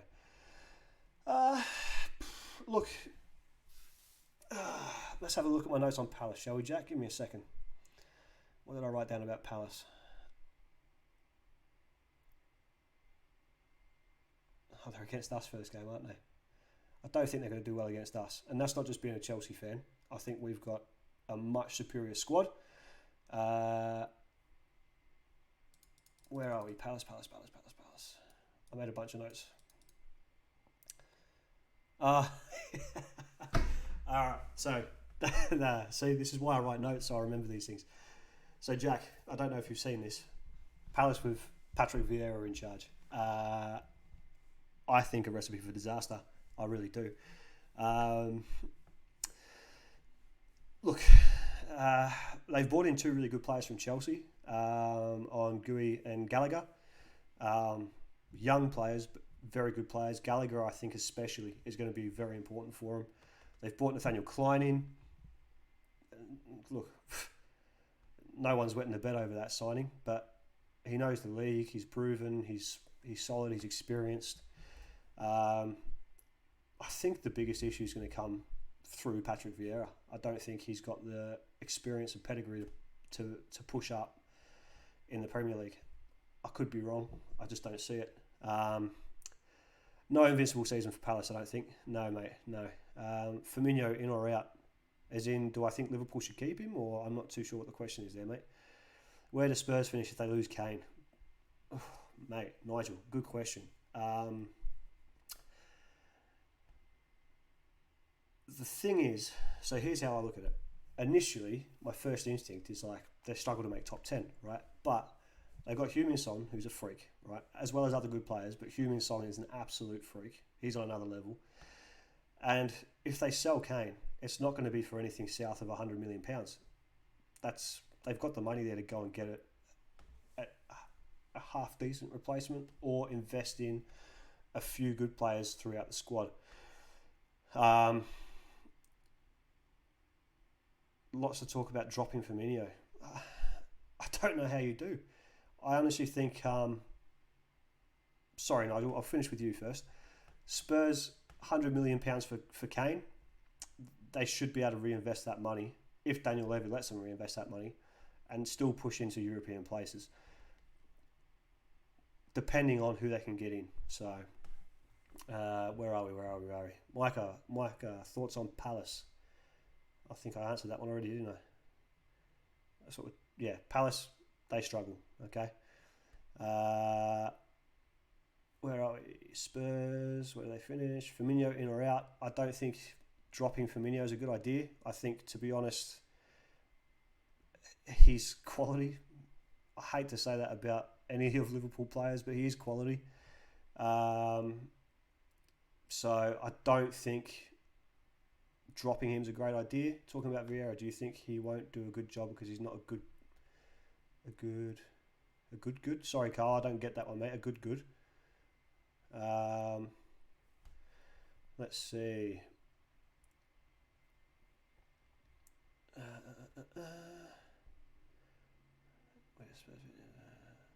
Sorry, guys, just trying to catch up with the chat. It's going off, which is good. Mount for young player of this, mate. Who else? Mason Mount, love the man. Actually, give me 2 seconds.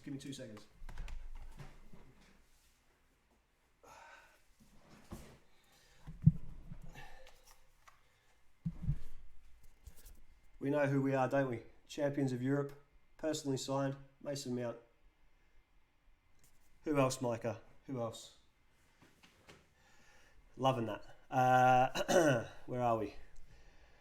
Top scorer. I'm not allowed to say Lukaku. Depends where Harry Kane ends up. I'd go with Harry Kane again, to be honest.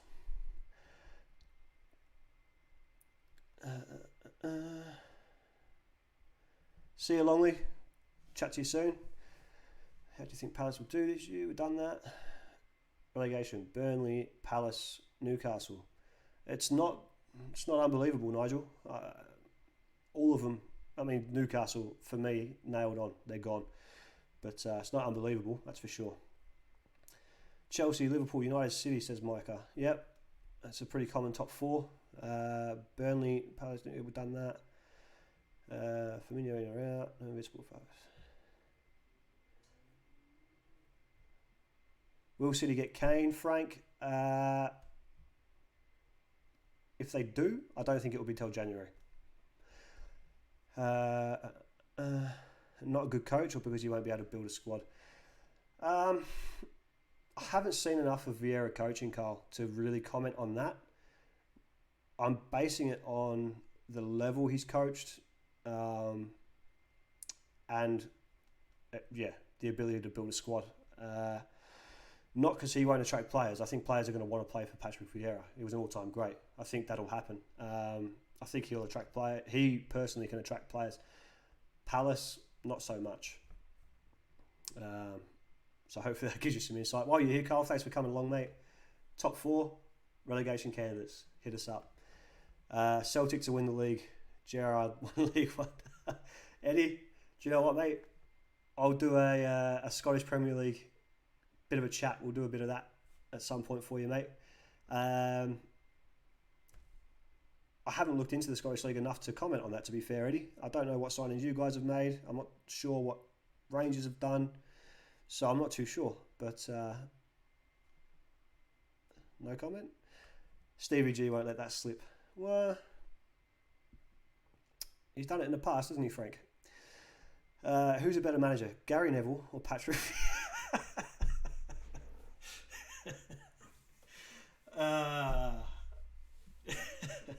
Jack Brett.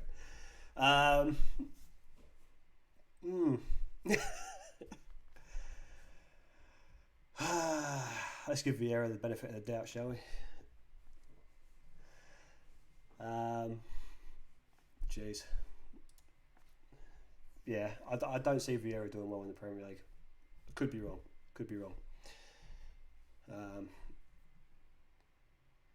Roy Keane. Jesus Christ. If there's someone I'd never want to be coached by, it's probably Roy Keane. He's...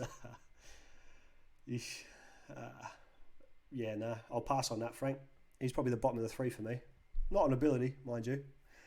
Maybe on ability, but not the most likeable bloke. Mind you, nor am I, so here we are. Oh dear. Have I missed anything? Let me just check. While you're here as well, guys, any suggestions you got on what you want to see covered, talked about, any of that sort of stuff, now or in the future, whatever it might be, drop it in the comments. This show is effectively for you guys. Obviously, I love football. I'm doing it for my love of football, but whatever you guys want to talk about, let's get at it. Carl Cochran, Vieira will win the league. With Palace, Eddie.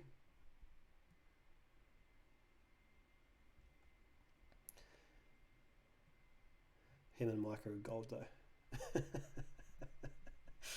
Oh, dear. Yeah, they are, Frank. They are. Gold. Eddie Senior. Vieira win the league with Palace. Come on, mate. How many drinks have you had, Eddie? Would you take... Yeah, Eddie, here's one for you. Would you take Vieira at Celtic? Or would you stick with Postecoglou? You tell me. Vieira or Postecoglou? Let's see it. Win the league with Palace. That'll be a cold day in hell. I think he's got a snowflake's chance in hell, is the saying, isn't it? Let's double check we haven't missed anything. If I've missed anything, guys, I am sorry. Just having a look. Is League One still a farm? Yeah. Who else? League One, in my opinion, absolute farmers league. No one's beaten PSG. There's a one-off here and there, but they're comfortably the best team in the country. Yeah. Although, with the climate given COVID and stuff, we could see League One start to overtake La Liga, Serie A and stuff like that with all the financial trouble kicking around. Best Prem signing this season.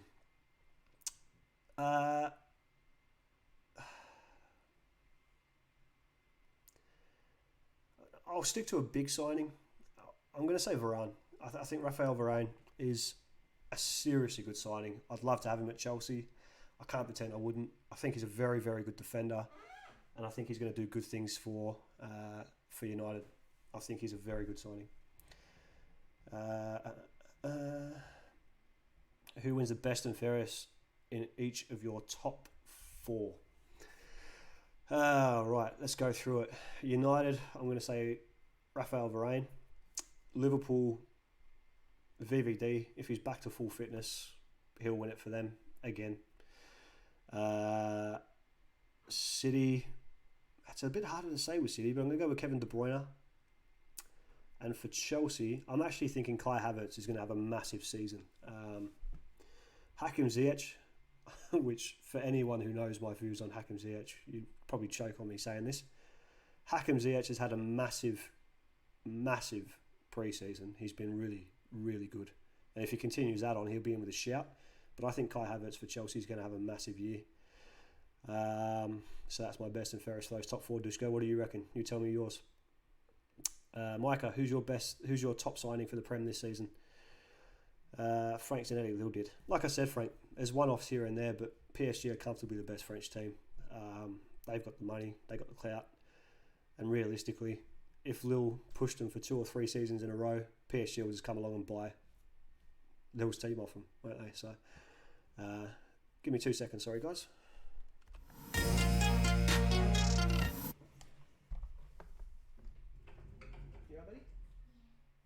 Want to see me stream? Do you want to come in and say hello? Yeah?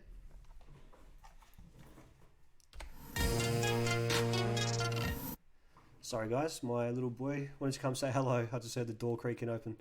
This is Tyler. Hi. He just wants to come and say hi to everybody.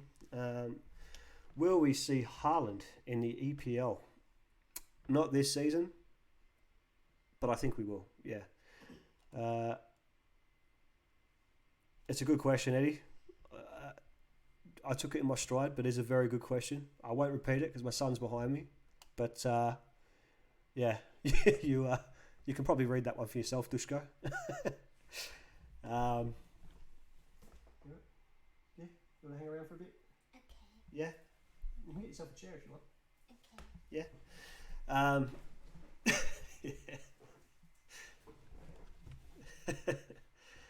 He's just gonna get a chair, Frankie. I'll let him know you said hi when you get back. Big up, Tyler. There you go. Yeah, Ed, family show. Now, anyway, for a minute. Yeah, go T-Bomb. A couple of guys are saying hello, mate. Big up, Tyler. Big up yourself, Jack. Big up yourself. Bloody Scots. But yeah, Dushko, who are your top 4? Talk to me. For those top 4, who do you think are going to be the best?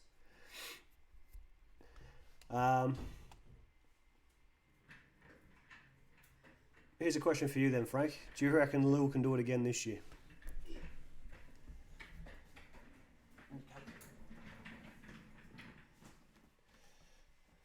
Talking about football. Mm-hmm. Yeah. Just for something different. Okay. There you go, look. Hey, Taylor. Taylor, what am I saying? Hey Tyler, big up Tyler. Give him a wave. Other hand. It's all backwards on camera. Yeah, where were we? Let me get back to this. Micah, best Prem signing. Talk to me. What's yours? If you're in here and you haven't liked it, like it, guys. Give us a like. It helps. Share. Tell your mates you're in here, talking football, talking crap like we do. Jack, will Marshall show up this year? I mean, he'll get dressed at the very least. No way PSG will be totally energised. Yeah, 100%. I think with Leo, they might even be looking at, dare I say it, a Champions League. Liverpool's going to have Salah, yeah. City, KDB, Chelsea, Werner. I hope so. And Leicester, Schmeichel. Yeah, Schmeichel is sensational. I don't know how he's still at Leicester. I don't know how he hasn't been picked up. But yeah, fair shout on all 4 of those, Dushko. Very nice. Yeah, what do you guys reckon of PSG with Messi? Do they win the Champions League? It's a pretty daunting attacking lineup they've got there now. Do they win the Champions League? I hope not. But who knows? Let me know what you think. Carl, I don't think I've seen your top 4 relegation, did I? And what's your thoughts on Vieira, Carl?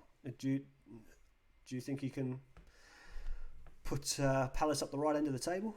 How's he going to travel?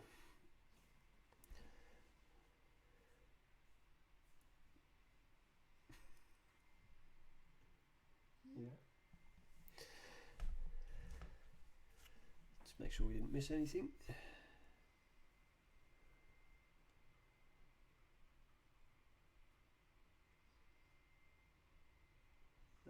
Looking good.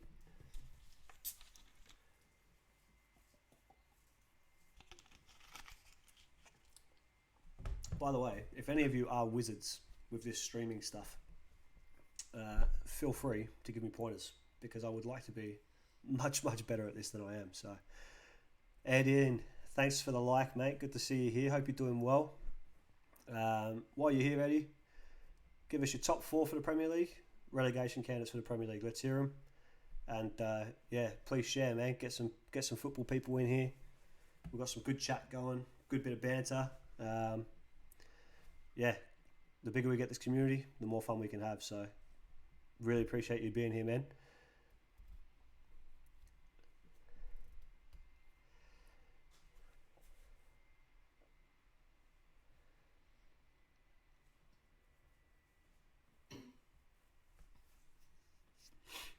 Here's a question for you guys, actually.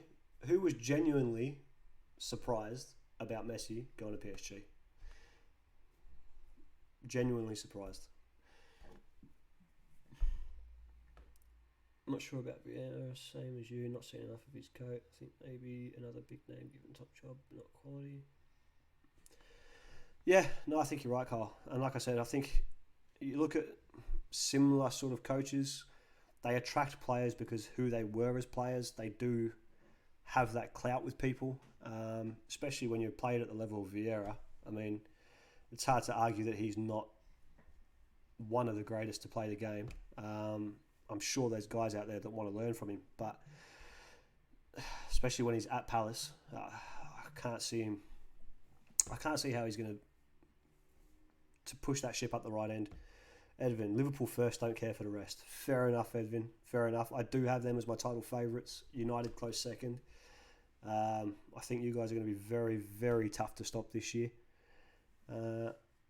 City or PSG with his wages. Yeah, I think that's right, Frank. I think Messi was destined for either of those. And he wanted to leave last year. Didn't want to leave this year. Was forced into it. PSG, I personally thought it was always going to be PSG. Because it's a safer option. Dare I say it. Don't shoot me. Yeah, so did I, mate. And unless Stoke make the Champions League anytime soon, I don't think we're going to see it. Unless we can have the Champions League final at Stoke. Let's put a petition in. Liverpool, Chelsea, Man City, Man United. Yeah. Who do you reckon for relegation, Carl? But yeah, I think Messi was destined for PSG. A, he's got that Neymar connection. But B, for his career, and again, don't shoot me, safer option, I think. Let's be honest, he's not going to have a whole lot of competition in League One, is he? So, anyway, now there's talks of Ronaldo joining him over there. That'll be interesting. Would have loved to see Messi in England. Yeah, who wouldn't? Biggest league, biggest player. But not to be. Does Messi get golden boot? Yeah, in the French league, absolutely. To be honest, Jack, to be honest, Dusko, 35, 40. If you're talking all competitions, if you're talking league, 25 plus. Paul Banks, thanks for the like, mate. Thanks for joining us. Are Casey Panthers ready for EPL?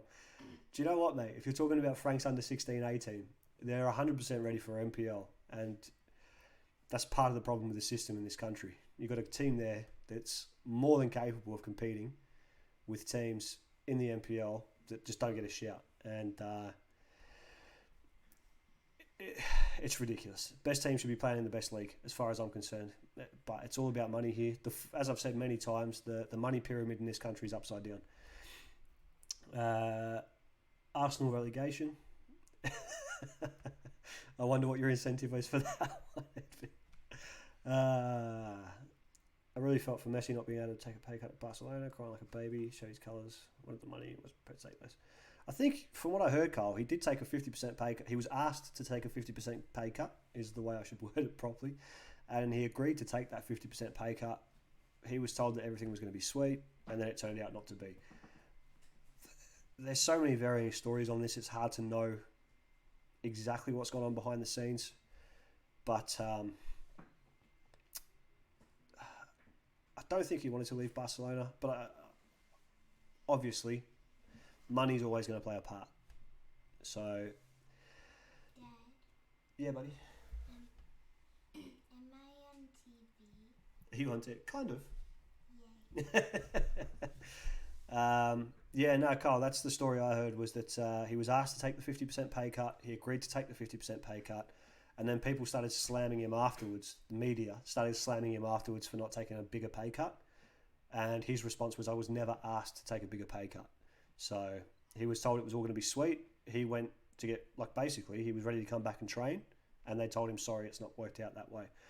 Have you seen what went on with Umtiti? No, I haven't. Give me a sec, Jack. I'll look that up. Umtiti. Sorry, guys. Bear with me a second.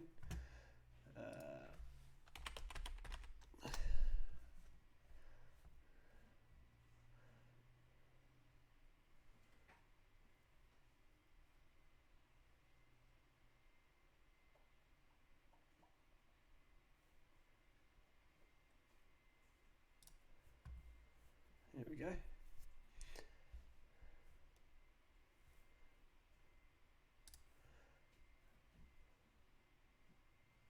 Oof.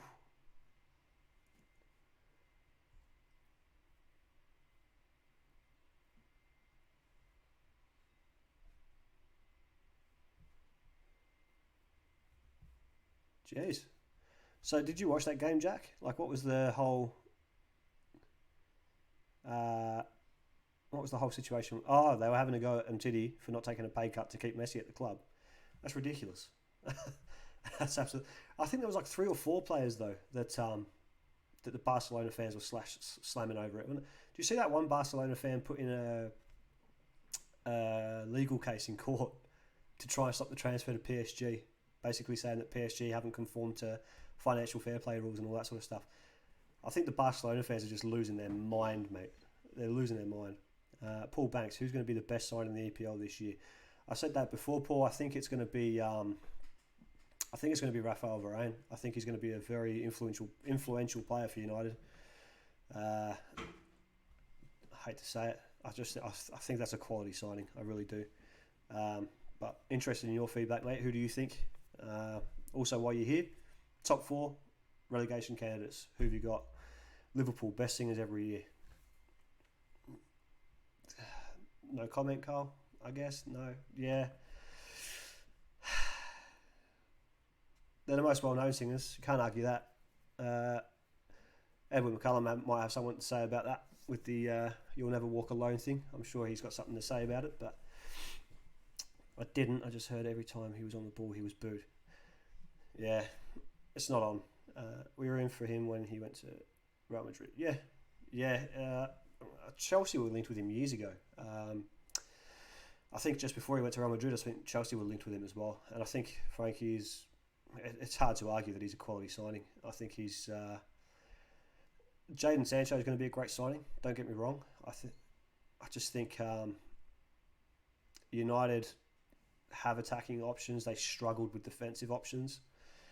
What with that, with injuries and all sorts of stuff going on, they struggled there. And I think he's a very, very good signing, especially for what they needed to push on. So, well done. Ole's at the wheel. What else we got? yeah, Jack, like I was saying, I think there was like 3 or 4 players, the Barcelona fans, were cracking on it. How do you think community sport will survive with another season likely to be scrapped? It's a good question, Carl. It's a good question. I know New South Wales have scrapped their NPL season now. Vic football will cling on to this with everything they've got, mainly because they don't want to deal with the whole refund situation, I'm pretty sure. But anyway, it's just one of them. I think the only thing that's going to keep this community football going is the fact that everyone just wants to get back to it. If it's going to, on the counter side of that, if people are going to come into next season thinking, are we going to have the same thing? Is it going to be stop start? I think we're going to have big problems next year, unless there's some sort of assurance that we can play through the year uninterrupted, which I don't think we're going to get. So it'll survive. Will it be to the same level as it was pre-COVID? Not for a while, I don't think. But again, what do you think, mate? Talk to me. Great partner for Slaphead. Slabhead? As in, Slabhead as in, I'm assuming you mean Slabhead. Well, Slaphead's a good name too. I'll go with that. As in Maguire, then yeah, I think he is. I think he's a good partner. And a good defender, Frank. I think he's going to be a good option for United, as I've said many times. So let me just close this door for a second. Give me 2 seconds.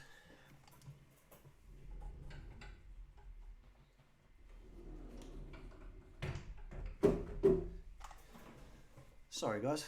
My son Tyler's obsessed with streamers, so he's full pumped that I'm streaming to a massive audience of 8. But no, he's very excited, which is good. Yeah, Maguire, Slabhead. Yeah. So he's another one of them players, Maguire. He's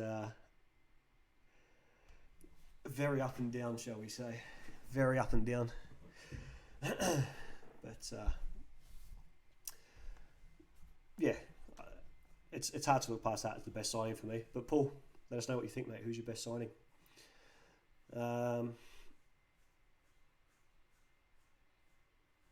What else we got here?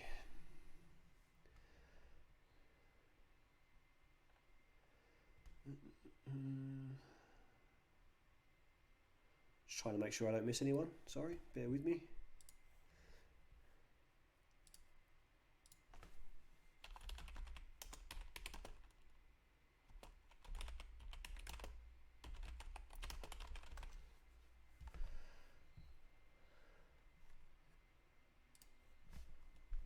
Eddie Senior, you still in the chat? Let us know if you're still there, mate. If you're still there, I'm going to have a quick look at something for you. Just let me know you're there and I'll look it up. How will Virgil... Dushka, I love that. How will Virgil Ben White do for Arsenal this season? Simple answer to that, Dushko, is he can't do worse than David Luiz did for you, can he? So it's a win-win for you guys. I think he'll do well. I think he's a solid defender. He doesn't muck around too much. He keeps it simple. I think he'll be a good signing for you guys. I really do. Yeah, and to be fair, even as a coach, don't shoot me for saying this. To be fair, as a coach, I've lost motivation as well, mate. It's hard to with the stopping and the starting. You feel like, here you go, bit of coach chat for you. So from a coach's point of view, and this is just my personal point of view as a coach, it's hard to come in. Especially with the team I've got a very good team. I'm not saying I don't have a good team, just to clarify. But you know, with a team that we've pushed to a level that's higher than what they're used to playing, with a lot of underage players, when I can't put in that constant work with them, the performance starts to jump up and down. So we got to a point where I was able to work with them consistently. We were getting very competitive in the league, as I'm sure Frank here can attest to. For those of you that don't know, Frank coaches in the same league as I do. His team are winning the league. Yeah, it is really hard on the boys, Frank, and it's really hard on the coaches as well. And like I was saying, when we were able to get that consistent work in, Brett and I, and Rick and my brother Ethan as well with the second team mostly, we started to get that consistency out of the boys. They understood what was required. They kept pushing on, and we started to get a good string of results. We started to push up the right end of the table for us, and it was going well. And then we have stop, start, and then we start losing games that we should be winning. And don't get me wrong, at under 16s, it's not about the results. The target we set at the start of the season for our team was to have 5 or 6 of our boys make their way into the senior setup next season. We've had that already this season, so we've hit our targets. I think the majority of my team will at least make a push. Will at least make a push into that senior setup. Obviously, that will come up to whoever's coaching at the time. That's up to them. But we've taken those boys from a D grade, and we've pushed them up to A grade, and progressed them onto senior football. So we've achieved a lot. But like I said, it gets hard with this stop-start. We finally find that momentum. We finally find that belief. And then lockdown, back, lockdown, back. It's it becomes tough. Where are we? Really hard on the boys, yep. Done wonders, Dean. We all want you to finish top 3. Yeah, thanks, Frank. It's no secret I've been an admirer of your team as well. I said to you way before the season started that you guys were the guys to catch, and that's proved to be the case. Yeah, but it's tough. It's tough for players. It's tough for coaches. It's tough for clubs. That's the other thing to remember. It's very tough for clubs, especially when we are coming back and we can't run canteens, and financially it takes a toll. It takes a toll stressfully as well. It's tough. It's tough. Young lads have served the reserve season. Yeah, they have, Jack. The young boys have played quite a few reserve games. We've got some really good players coming through. I think we've had, correct me if I'm wrong, I think we've had 6. I think we've had 6 of our players play reserves, and one's now played seniors as well, reserves and seniors. So we're doing well. Let's hope everyone stays, because this is the best packet.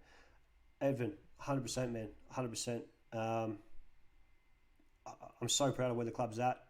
I'm really proud. Across the board, every junior team has at least one or two standout talents. The senior team is the best I've seen in years. Not just in terms of football, but in terms of the way you guys get along with each other, on and off the field. Not always on the field as well, but I think it's the best cohesion we've had in a long time. And for the stuff behind the scenes as well, with the coaches, the committee, the way that's all working together, I think it's been a massive. When you look at, Evan, you're one of the guys that can do that. When you look at where we were when I first came back to what we're at now, 2 different clubs, mate. 2 different clubs. Frank, we had 5 do-resis, including keeper, who did a senior game. Yeah, exactly, Frank. And at the end of the day, I think that's that should be the target for that any team playing that under 16 age group should be developing their players to play that senior football. It's been good and bad this season. We've been smashed with injuries, but then getting the young lads to step up has been a great sign. Yeah, 100%, Carl, 100%. And you've got to take the good with the bad. You're never going to have a perfect season. But like I said, when you look at when I first come back down, which is really all I can speak from, because that's when I physically see the things, to what we've got to now with the coaching setup, with the stuff behind the scenes, the players we've got on the pitch. Again, youth coming in. That was a massive thing at Pakenham for years. The youth weren't getting a chance. We're bringing in guys from outside the club. It was a whole, man. There was a whole bunch of issues with the club, and regardless of what happens with the rest of the season, and regardless of the disappointing result for the seniors in that last game, I would say it's been a very, very good year for Pakenham in terms of progress. So again, COVID's kicked in and made it hard. You guys got on good runs, COVID, bad run, COVID, good run. It's hard. You can't have that consistency with that COVID. So you can only work with what you got. And as Edvin said, you know, if your players aren't coming back as motivated because of it, and you can't blame them for it. I know as a coach, I've struggled for motivation with it. Frank, I don't know about you, but I've struggled with that motivation with this COVID stuff.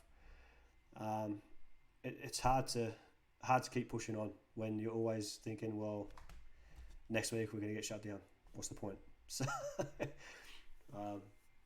but all in all, very happy with what we've achieved. Very proud of the club. I think we've done well. So it's a shame that you're leaving us, Carl, and hopefully we'll get to see you around at some point if you're back down visiting or whatever else. But yeah, I'm very happy with where we've gone as a club. Yeah, so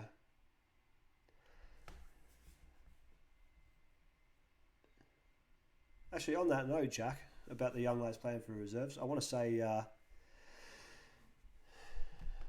Frank had to dig deep at times. Yeah, it's bad to say it.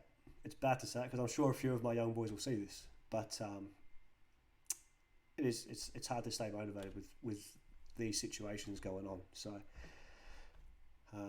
credit to the boys though. They always come back excited. They work hard. They push hard. And they're just probably the hungriest team to learn that I've ever coached. And that's been a big source of pride for me this year, is working with those boys, how eager they are to improve. They just take feedback on, don't take things personally, and crack on with the game. And they do well. They're not always happy with the decisions that are made. They're not always happy if they're not starting or they're getting subbed or whatever it might be. It's not always rainbows and unicorns, but they've really cracked on. They've done really well. I'm very proud of them. And there's, like I said, I honestly, hand on heart, believe majority of that first team from the under-16 should be pushing into reserve and or senior football for the club next year. So, but not my place to say. That's just what I believe as far as their ability. So yeah, just a reminder, guys, if you are here and you haven't done so already, please drop us a like, please share, let your friends know we're here. We're just trying to grow this football community, keep the chat popping, local league stuff, Premier League stuff. I'll get some Scottish League stuff going, Eddie. I don't think you're here anymore, but if you look back on this, I'll try and look into the Scottish stuff a bit more for you, mate. But it's fed by you guys. You guys tell me what you want to be seeing. I'll look into it and we'll get on with it. So drop us a like, give us a share, all that good stuff. You're right, the club has taken a massive jump from 4 years ago. Foundation it has now is what they need to build on. They should be looking at state 3. Yeah, I agree, Carl. I think we are at now where we should have been at 4 or 5 years ago, but for whatever, we'll say for whatever reason, to keep it nice, for reasons beyond certain people's controls, we're behind. If we're honest, we're behind. But we've done a very good job this year of making up that gap. So hopefully push on and build on from here. So Stefan, thanks for the like, man. Tell us your top 4 and relegation. Tell me. But thanks for coming in. Where are we? We'll be here for the ride either way. Jack, love having you at the club, mate. It's you got to come over when we're allowed to. When Daddy Dan lets us out of being grounded, you have to come over and watch some games, mate. Remy, I'm going to go with a no comment on that one, mate.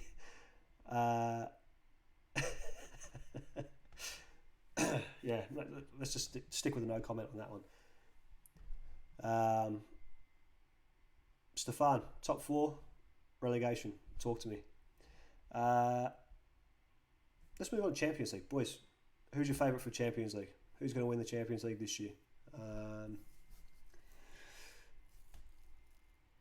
going to have a think on it. I'll tell you who I don't think is going to win it. Barcelona. I don't think they're going to win it.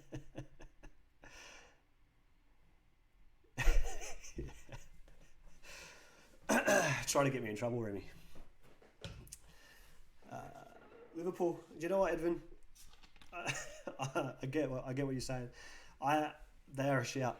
You can't deny they're a shout.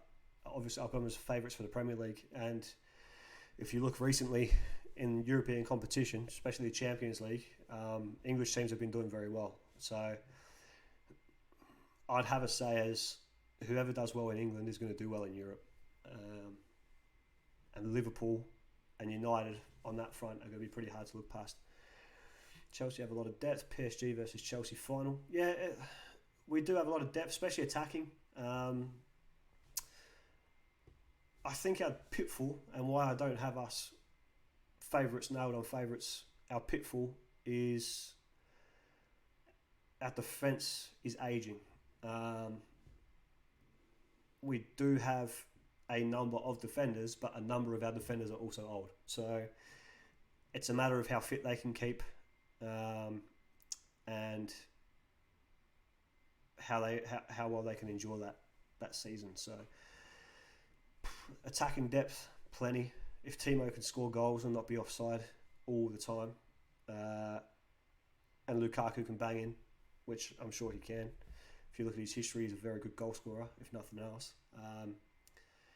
We'll be there or thereabouts. The defence is where I'm concerned because of the age. They're quality, don't get me wrong. They are quality players, but they are old. So we'll see. Man City, Chelsea, Man U, Liverpool, close race though. Watford, Southampton, Norwich for relegation. Is that right, Stefan? Pretty common top four. So you've got Watford, Southampton, and Norwich for relegation. Is that right, Stefan? I think we have to throw in that Salah and Mane will be gone for a few weeks for the African Cups if it does go ahead. I don't think it goes ahead though. Well, it's Africa, I suppose, but I think by the time that comes around, Remy, you guys and United could potentially be quite a way ahead. Like I said, my concern with Chelsea is our old ageing defence. City have got some issues to sort out in terms of what they're going to do with their attack. If United and Liverpool get off to a strong start, they're going to be very, very tough to catch. Jota, if it will be very good for Liverpool. Yeah, he will. He will, Carl. That's what I'm saying about Liverpool. At full strength, they're a very daunting prospect, shall we say, for any club. I don't think anyone will look forward to playing Liverpool at full strength. So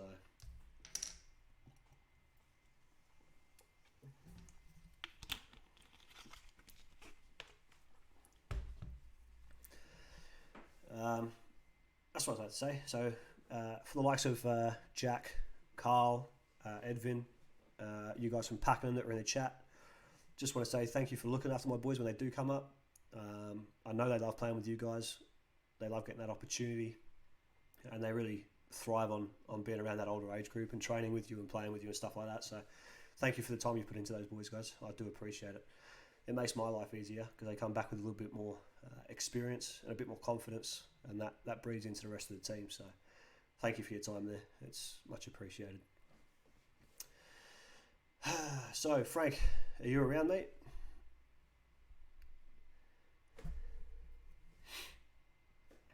Sorry, 2 seconds.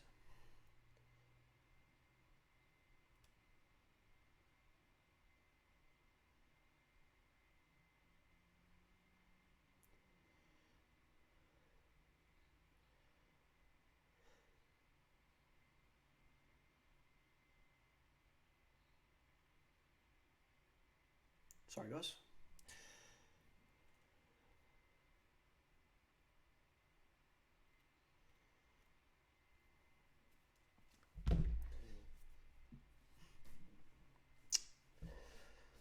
All right. Scoffing a pizza.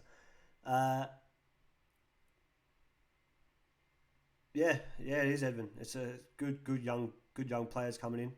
See you later, Jack. We'll catch up soon. I'm sure I'll stream again at some point over the weekend in regards to games that have happened and stuff like that. But yeah, thanks for coming in, mate. But really appreciate it.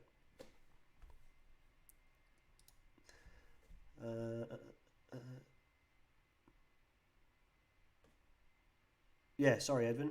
Yeah, we do. We've got some good young players coming through. We've got a couple of good guys from the 17s as well. I know that squad on a whole isn't sensational, and they are struggling. But there is a couple of really decent players in there. Nick Hill, one of them, very good player. Very good player. See you, Jack. Have a good night, mate. I'll probably head off soon too. We're just over 2 hours, which is far longer than I expected. But yeah, it's been good. Where were we? Scoffing Pete. Frank. That's sorry, Frank. Not forgetting about you, mate. So what's to go with your boys next year? At seniors, or are you moving into that sort of senior reserve setup? Are you going to take that reserve gig, or talk to me? Where are you at? Where are you at? Very promising team. Especially your striker, dude. I forget his name now. I haven't forgotten his name. I could slap myself. Sorry, Frankie boy. But your striker, ridiculous. Absolutely ridiculous. Your keeper too, actually. You know, come to think of it. And obviously, you know how I feel about Ali. Absolute gun. Oh, Carl. Is it Queensland you're going to, Carl?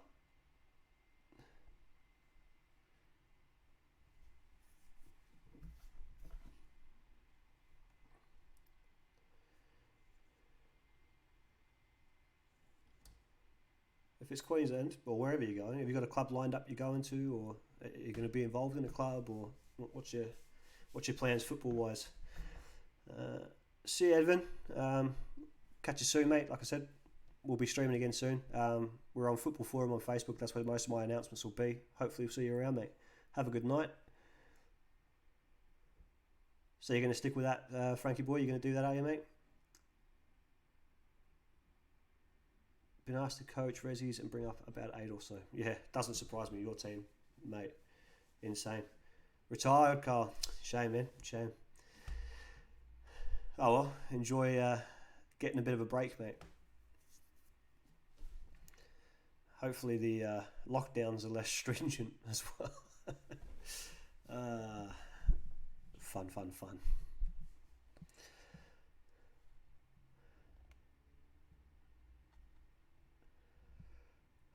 Alright, guys. Well, awesome, Frank. Awesome. Well, good luck with that, mate. Good luck for next year.